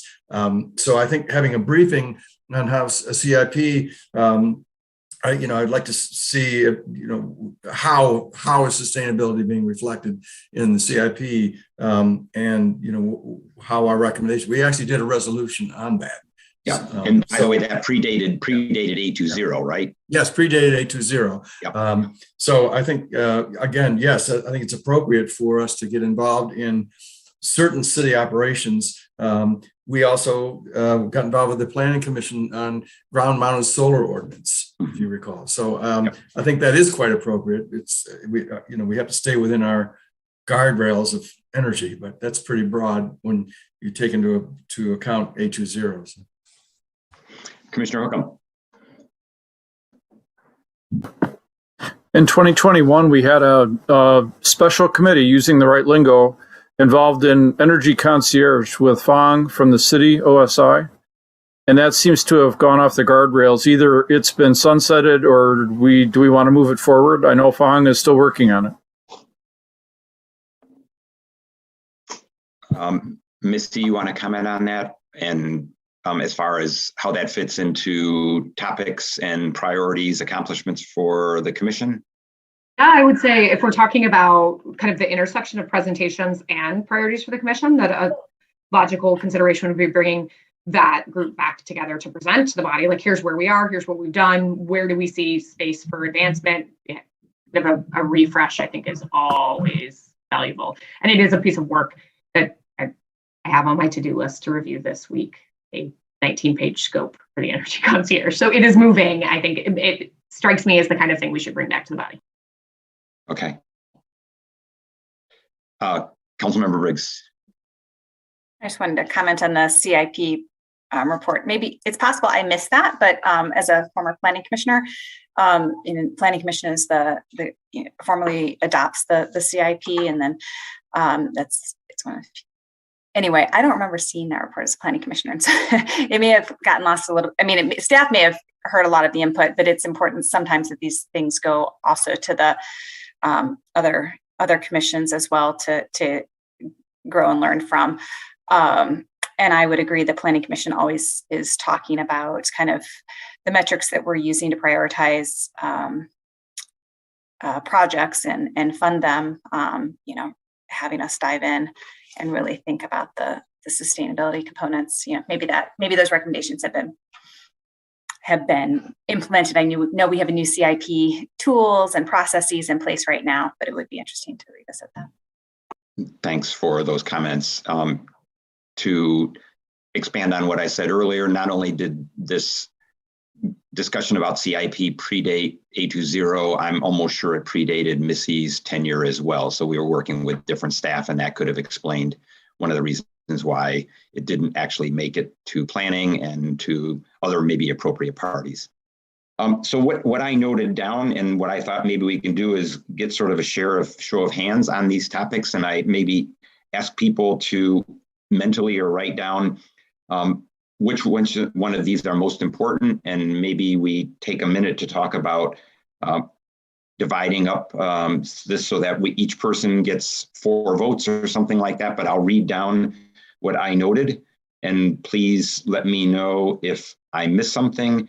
John, do you want me to share my screen?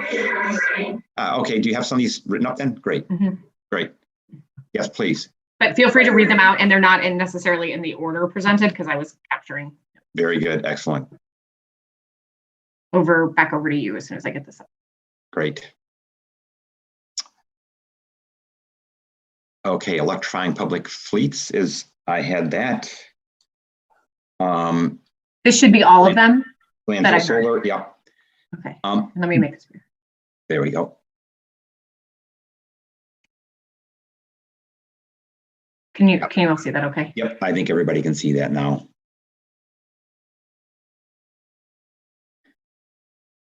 I would say Bryant neighborhood, Missy, my understanding is that is a pilot for LMI, low and moderate income neighborhoods in general, correct? So when we talk about Bryant, it's not just Bryant, it's how can we use Bryant as a pilot and learn and as a springboard for doing that across the city for LMI neighborhoods and family units, let's say, right? Yeah, it's more than that. It's for neighborhood work. So not just LMI, Exactly. we're just starting in an LMI neighborhood. So you're right. Yep, right. Yep, excellent. So I can't see everybody. Maybe I can change so I can. I'm gonna have to expand so what I was hoping we could do is leave that up, but also take a vote. And let's see, we have 1, 2, 3, 4, 5, 6, 7, 8, 9, 10, 11, 12. And to get a sense of priorities, what I think would help is maybe if each one of us voted for, let's say, 4 of them. And so I'd like each one of you to think about which of the 4 are most important to you. Maybe you can jot those down. I'll give everybody a second to do that. And then what I thought I would do is go through those. And then if we can get a voice indication, because I can't see everybody maybe at this, I can try a little bit more. I will help you, John, okay? Okay. I totally will help. And if people want to just click on the little raise hands, that would be good.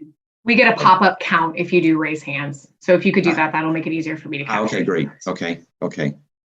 So and Chair Mirsky, full disclosure, I added to this list, which I should probably take off because I added that.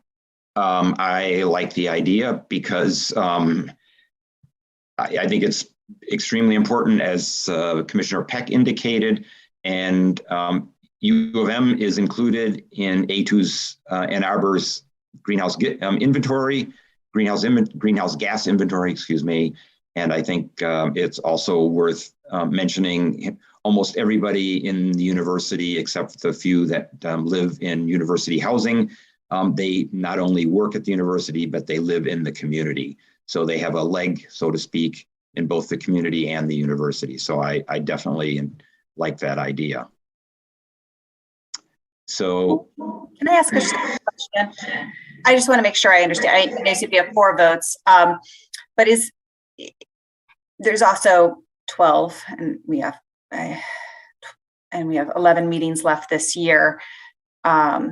Conceivably, we would have the ability to have presentations on a fair amount of these. So I just want to make sure I'm allocating what you're thinking about with the importance of those 4 votes. So my sense was with 4 votes, we're going to get then some separation, and with separation, we can then say we prioritize some over others. That means maybe they're earlier in the year.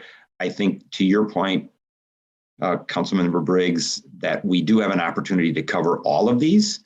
Some of them they may go later in the year, and some of them we may, even though they may be more important, we move to later in the year because of timing. So as Commissioner Peck mentioned, the executive leader for the university has not yet been hired. There is an interim one. It could be a decision that we do this earlier with the interim executive leader. It could be a decision to say, well, no, we're going to wait for the executive leader to be hired. And I see a nodding head, and table that till later in the year so that we can actually have the person who's going to lead that effort presenting and talking about collaboration and what the university is doing. Does that help a little bit? So maybe what we can do is increase it to 6 votes. That gives us still some separation, and then yet gives opportunity for people to vote for more than just 4 items. So let's do that. Let's say 6 votes. And what we'll do is go down each one of them, and you can then indicate your vote through raising your hand. Missy will see all of us. And Carlene, I'm going to ask the 2 of you to do that together with Missy so that we can take both of your counts and make sure that we got the right number. And what I'll do is I'll just simply read down the list and ask you to raise your hand, and we'll leave those up for maybe 30 seconds or a minute and then move on to the next one. How does that sound? Any confusion there? If so, raise your hand or speak up. Otherwise, I'll proceed in that manner. Okay, So the first is electrifying. Let's see, I got to make sure that I can raise my hand here too. Electrifying public fleets. All of those for you who feel that that's something that's important and you would like to see presented, raise your hand.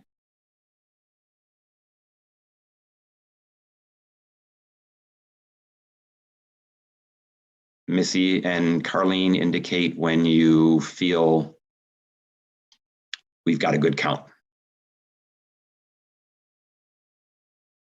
5, got it. Okay, good. Okay, so the next on the list everybody can see is Landfill Solar. I would just make sure everyone lowers their hand that wants to. Thank you, thank you, thank you, thank you. So lower your hand and raise it back up. So let me know when you have a count.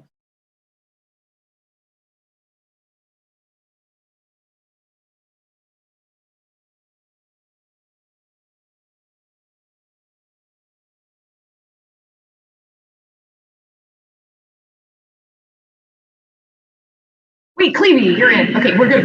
I got it. 3. Okay. Okay, I had 4, but if it's 3. Chuck Huckham's hand was up.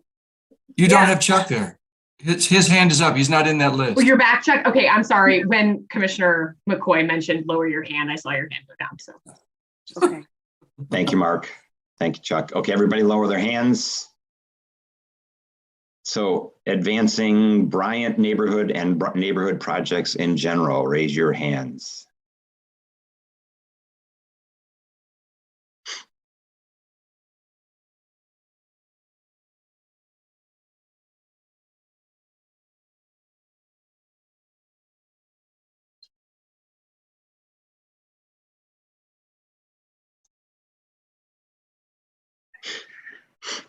I got 10. And that's the count that I see here on my screen that 10 participants raise their hands. Do you have them all listed, Missy? yep, I think I've got all 10. I count 10. Great. Okay, good. Yep, great. So everybody lower their hands. Go back to 0, myself included. Okay, the next is millage usage and purpose. Raise your hand again. By the way, we're on the honor system here as far as 6 votes.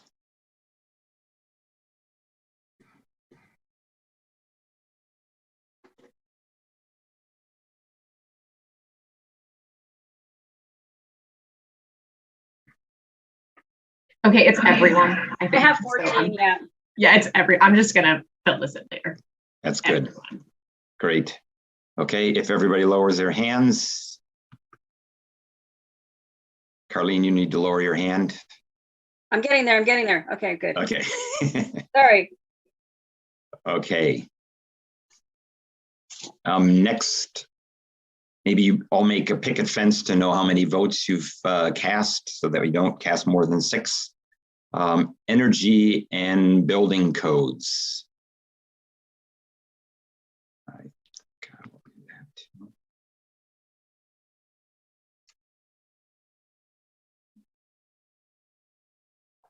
I got 8.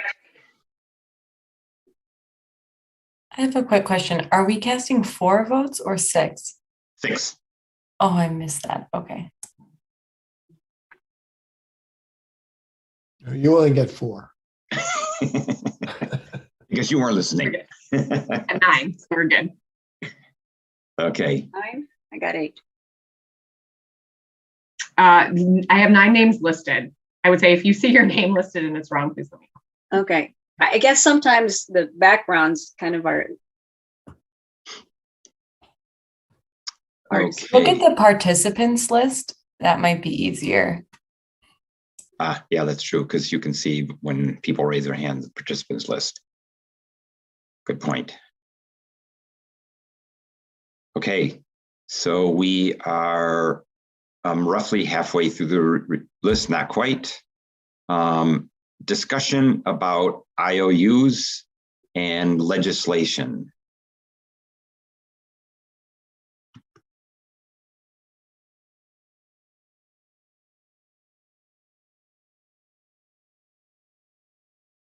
We're good. We've got 4. Okay. Take your hands down. Okay. Number 7, let's see, I get 4 times, is this SEU updates and opportunities. Geez.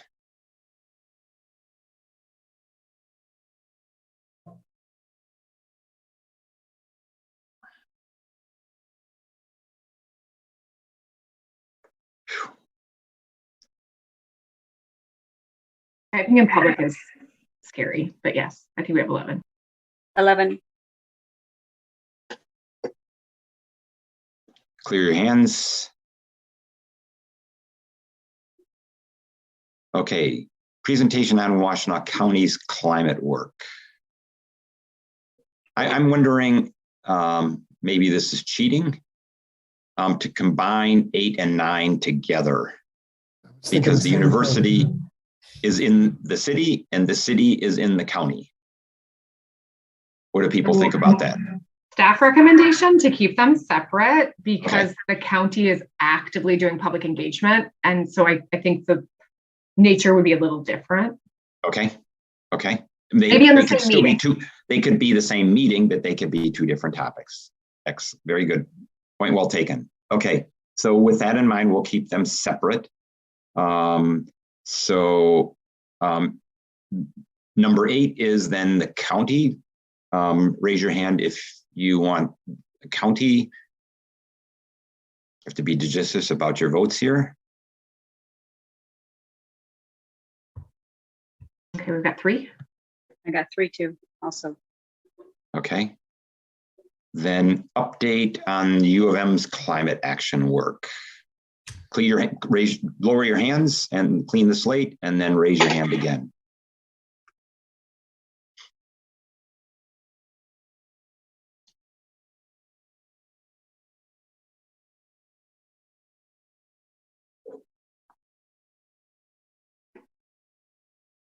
Okay, we're good. We've got 5. Okay. So last 3 now are CIP presentations. So CIP, just so make everybody understands, is the capital investment. Yep, there we go. Capital investment, I think, or not. Is it capital improvement or capital investment plan? Okay. So that's all the capital expenditures, which are a separate budget from the city's expense budget.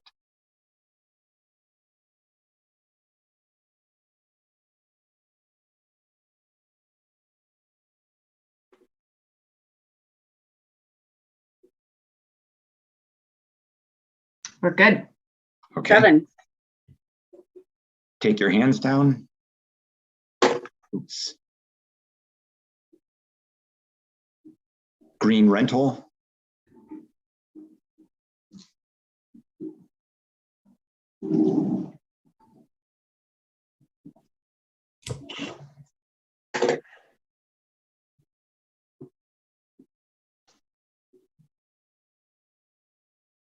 Good. And then energy concierge.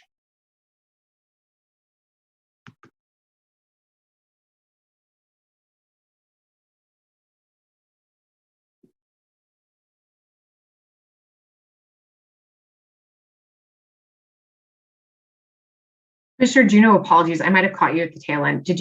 Were you on this one? Did I accidentally? Thank you. No. No. Okay, great. Sorry. I think you were early out the gate on the first one. 1 second then. So this is everyone again for the last one, number 12? I am off. Sorry, because I thought I had seen 6 first, and then there was 6, but we're at 5. Okay. Yep. But we were at 5. We are at 5, actually. We are at 5, actually. Okay. Yeah, it was a hand that didn't go down. Okay. All right. Okay, great. So what we'll do is go back through this, and I think I may have not taken my hand down. But we'll go back, and if it's meaningful, we'll double check and see if someone voted more than one time. If so, then we'll clarify with that individual. It may not be necessary because we seem to have pretty good separation anyhow. So I think that pretty much takes us to the end of this discussion, unless somebody has some summary remarks. Oops, I need to put my hand down. I've got to get my thing up here. Here we go. Where am I? My hand, lower hand. Sorry. Okay. Sorry about that. So, any summary comments from anyone about this whole section? Reactions? If not, we can move on to the OSI report out and the last few things on the agenda. Hi, John. I have my hand up. Yes, go ahead, please. So just a clarifying question. So we were just voting on topics that we want presentations on at Energy Commission meetings. Were we also voting on the topics that we think are most important? Or was it one or the other? I think I was sort of thinking it was both, but just to clarify. It was my impression we were voting on both. Okay.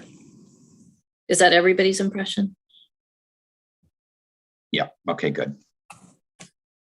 And if there's something that discussions between Carlene and Missy and I, where we're concerned about the one not matching and being, like I said, hand in glove with the other, then we can come back to the commission as a whole and get your direction on priorities and potentially timing, so that we're covering the most important topics first. Okay. Good. Sorry, one more clarifying please. Question. By the quote, the most important, the ones that get the most votes? Yes, that's my interpretation. I just have one thought about that, which is, it seems like some of those could benefit from having subcommittees or special committees or whatever the lingo is that we're supposed to be using created. And if we don't get a presentation until, say, October, it seems as though we are losing the opportunity to potentially advance work on a given topic.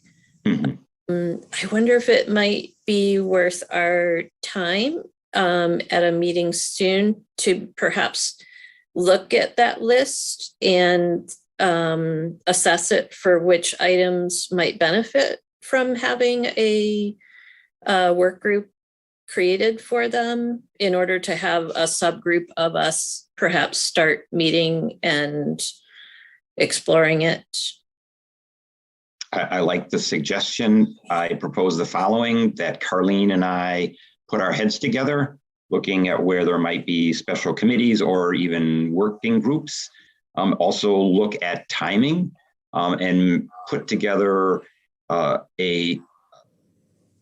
maybe a more refined list of priorities, and augmented by those considerations, and then bring that to Missy, and then bring that discussion after coordination with Missy back to the entire group before our next meeting. How does that sound? That sounds good. And can I suggest one more friendly amendment, which I'm sorry I didn't suggest before we voted on that list?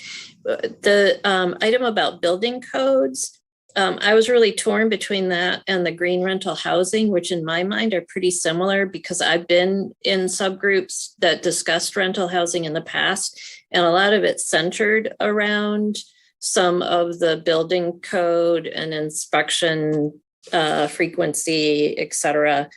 And it seems as though those two things potentially could be combined. I mean, I could certainly see now. They're different mechanisms. The green rental standard is being advanced not through the building code, but through safety enforcement. So we're using different kind of legislative and regulatory tools to move them forward. Right, and the building and energy code apply to new construction, and the green rental code would apply to existing. So there's some separation there. Yep. Yeah. Okay, good. Again, Missy talked before about living plans. This is a living plan as well. So I want to reemphasize that, in every meeting, we go over meeting agenda items for the next meeting, And at the beginning of every meeting, we talk about what the agenda is, and we can look at, is it too packed, or do we need to add something else? So we have multiple opportunities to iterate on this and to improve it. And that applies to everybody. That's not just Misty, Carlene, and me setting the agenda. That's all of us taking a responsibility for doing that. So we're already at 8:10. It was my goal to be done at 8 o'clock. That won't we meet that, but we do have a couple of brief things on the agenda that I think are important to cover. And Missy, the first is an update from OSI, and then update from commissioners, and then public comment. Yeah, and respecting time, let me share that we released last week our newsletter, which is moving to bi-monthly. And so I'll send that to the full body so you can see a more holistic update of the things that we're working on. So just some really quick things to tee up that are more time sensitive, just to kind of, again, respect your time. Our public commenter, Ken Garber, talked about the building code process right now. Laura is in public comment. And so the city has submitted comments. We actually submitted revisions and language as part of the code process. We worked even further upstream with ICC to draft code language. And so now we will be present at public meetings across the state talking about this. We'll submit comment. There is an opportunity for every commissioner and even for the body itself to provide some recommendations on the code and what you hope to see adopted in that. So I could imagine that's something we could prepare for the next meeting to kind of move up the ranks itself. But this is a really unique window of opportunity to inform the code process. Building codes in Michigan are effectively the ceiling and the floor. There is not a lot of room. Which is why when does this opportunity close? The whole plan is not fully clear. There's a public meeting, I believe it's Thursday. The next one is in Kalamazoo. And then there's a series of meetings that Laura is announcing across the state. So we'll have a presence. And I can send this around to the full body. But this is an area that, from a staff perspective, we are actively engaging with the building department. We go together. It's not just OSI. It's our actual code enforcement folks kind of stepping forward hand in hand on this. And we're moving towards zero. I mean, we want zero code appendix adopted, and we've been pretty vocal about that. We've also been working with a coalition of others to identify, if that doesn't happen, what the priorities are: electric ready, battery ready, solar ready, elements of it that are necessary to hit our goals. So that's really important. I did also want to share that I am so excited. 2022 is the year of transformation in OSI. We are doubling down on that. We're saying it to the universe. In the first week and change back in the office, we've already identified and been asked to move forward on 3 grants. From small, potentially actually installing solar at a house or 2 in the Bryant neighborhood, because the funder's really excited about that project, which would be really powerful for those neighbors that get that solar, and also build kind of momentum and demonstration for others of how that project is unfolding, to talking about really big dollars that might be able to help transform kind of our energy system locally.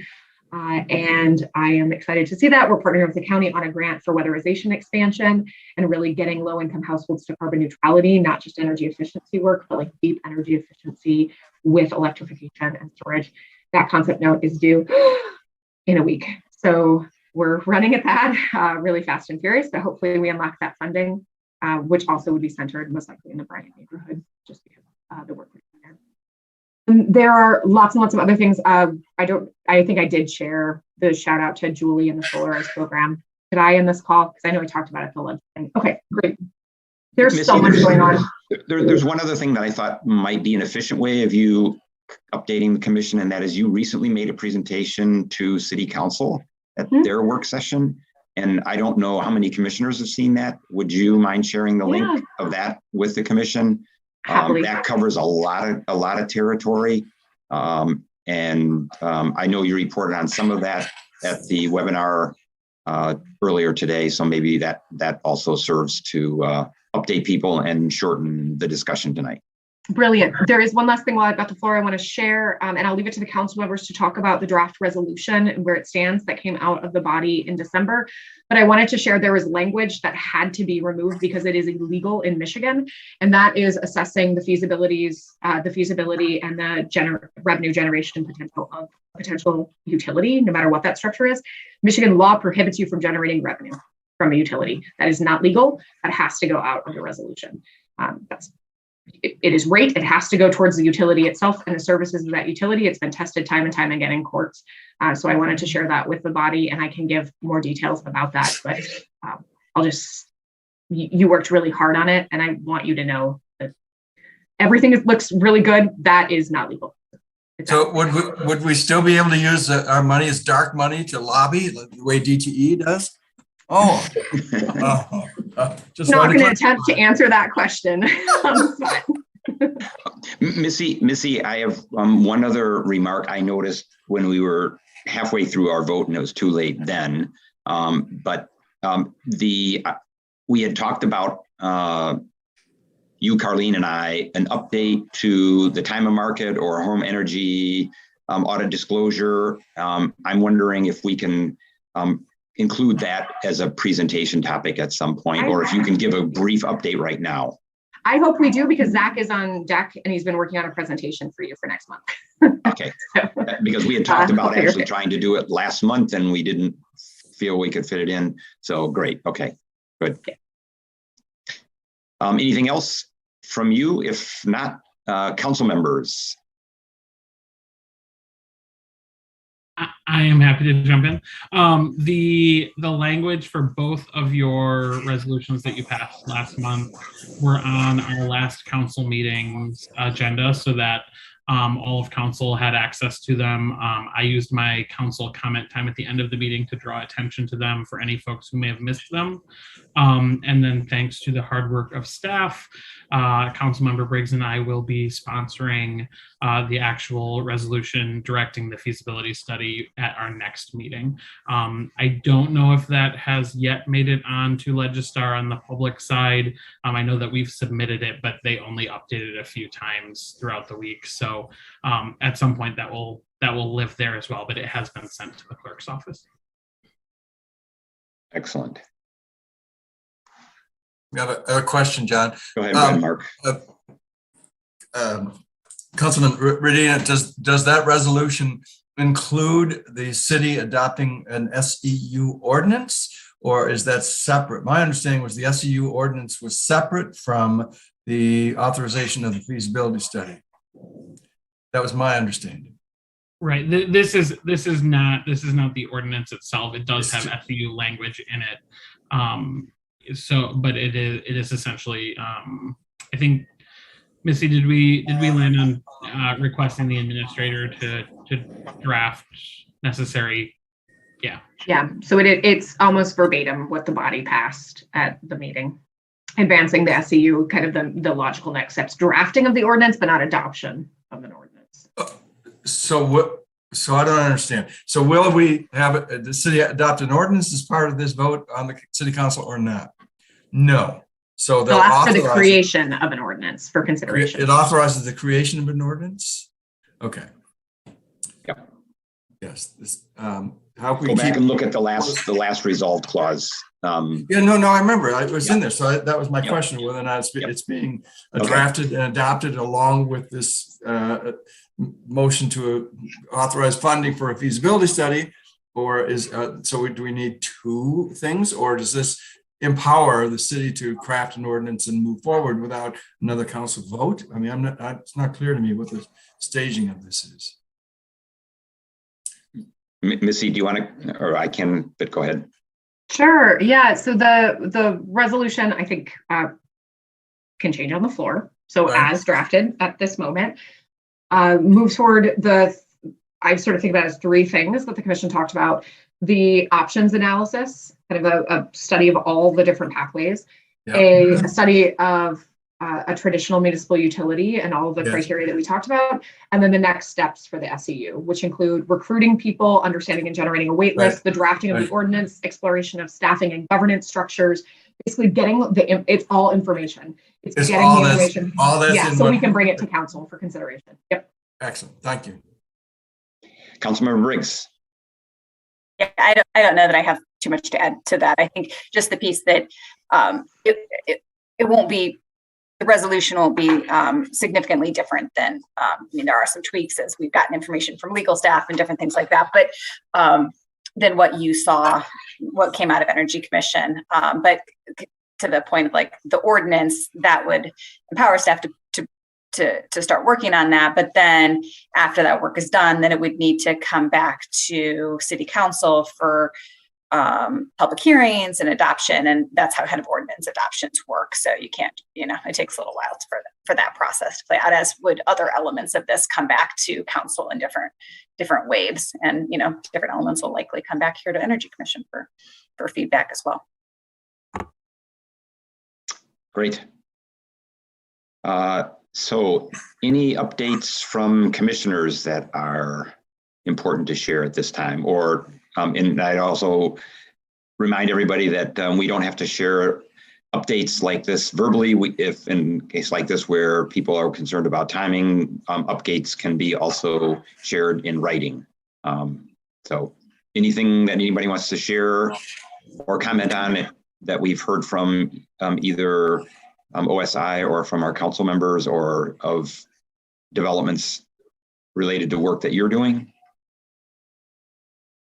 I don't see any hands. So any working group updates that are appropriate at this time? I also don't see any comments or hands raised. So we will move on then to public comment and then to items for the next agenda, which I think basically we covered. But let me pull my script out here, go through my pages here to find it.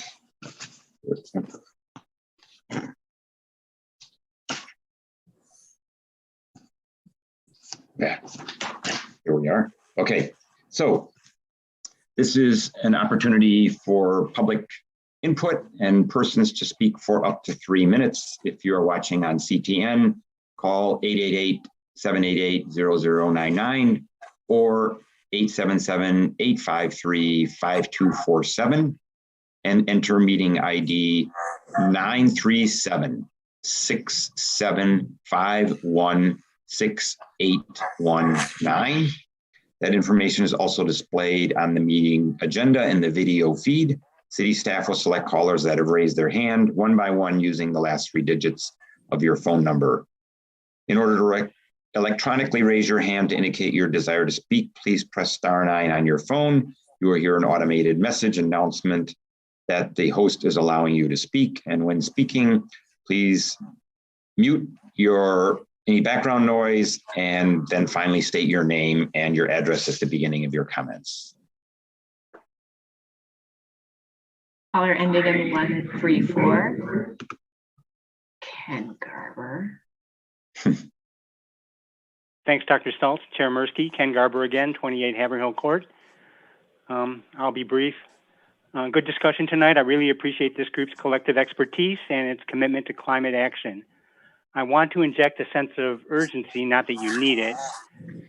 The Rhodium Group reported last week that U.S. emissions rose 6% in 2021 from the previous year. This at a time when we need sustained 15 to 20% emissions reductions annually to have any chance to stay within 1.5 or 2 degrees Celsius heating, which itself would expose the world's vulnerable populations to large-scale deadly events. I read this news in an Associated Press story that quoted Commissioner Overpeck on the recent spate of not-so-natural disasters.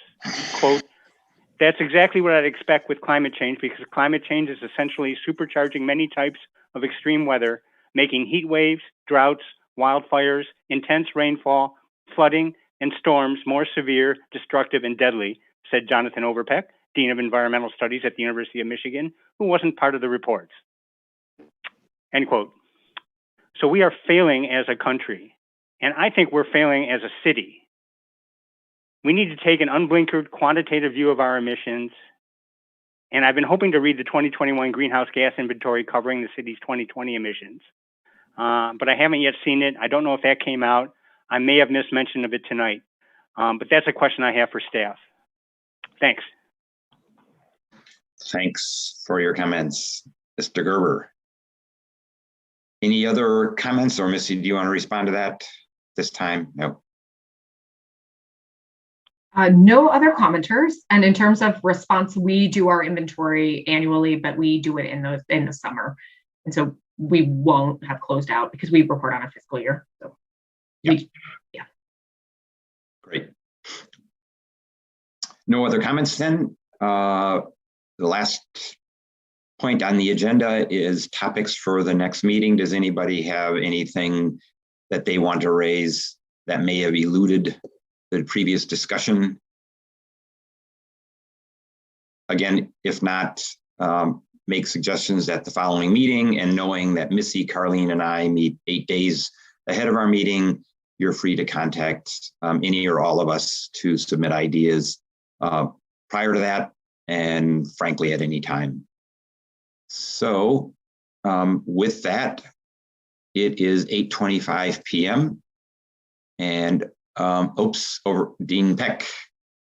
You know, I just could not do this, John, but I thought it'd be good for us to thank you for all the work you're doing and how you've organized things.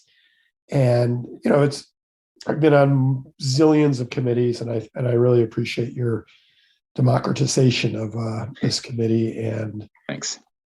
Anyhow, let's wrap it up. Sorry. I appreciate that. Commissioner Juneau. I just want to second that and thank all John, Carlene, and Missy all for all the hard work and organizing all the responses and everything that you put into this meeting. So thank you very much. You're welcome. There's quite a bit of time in the background to do that. So I appreciate the feedback. And I speak also for the time that Carlene and Missy collaborate with me in doing that. So thanks very much. So thanks again for your service, and thanks again for your survey responses and your participation tonight.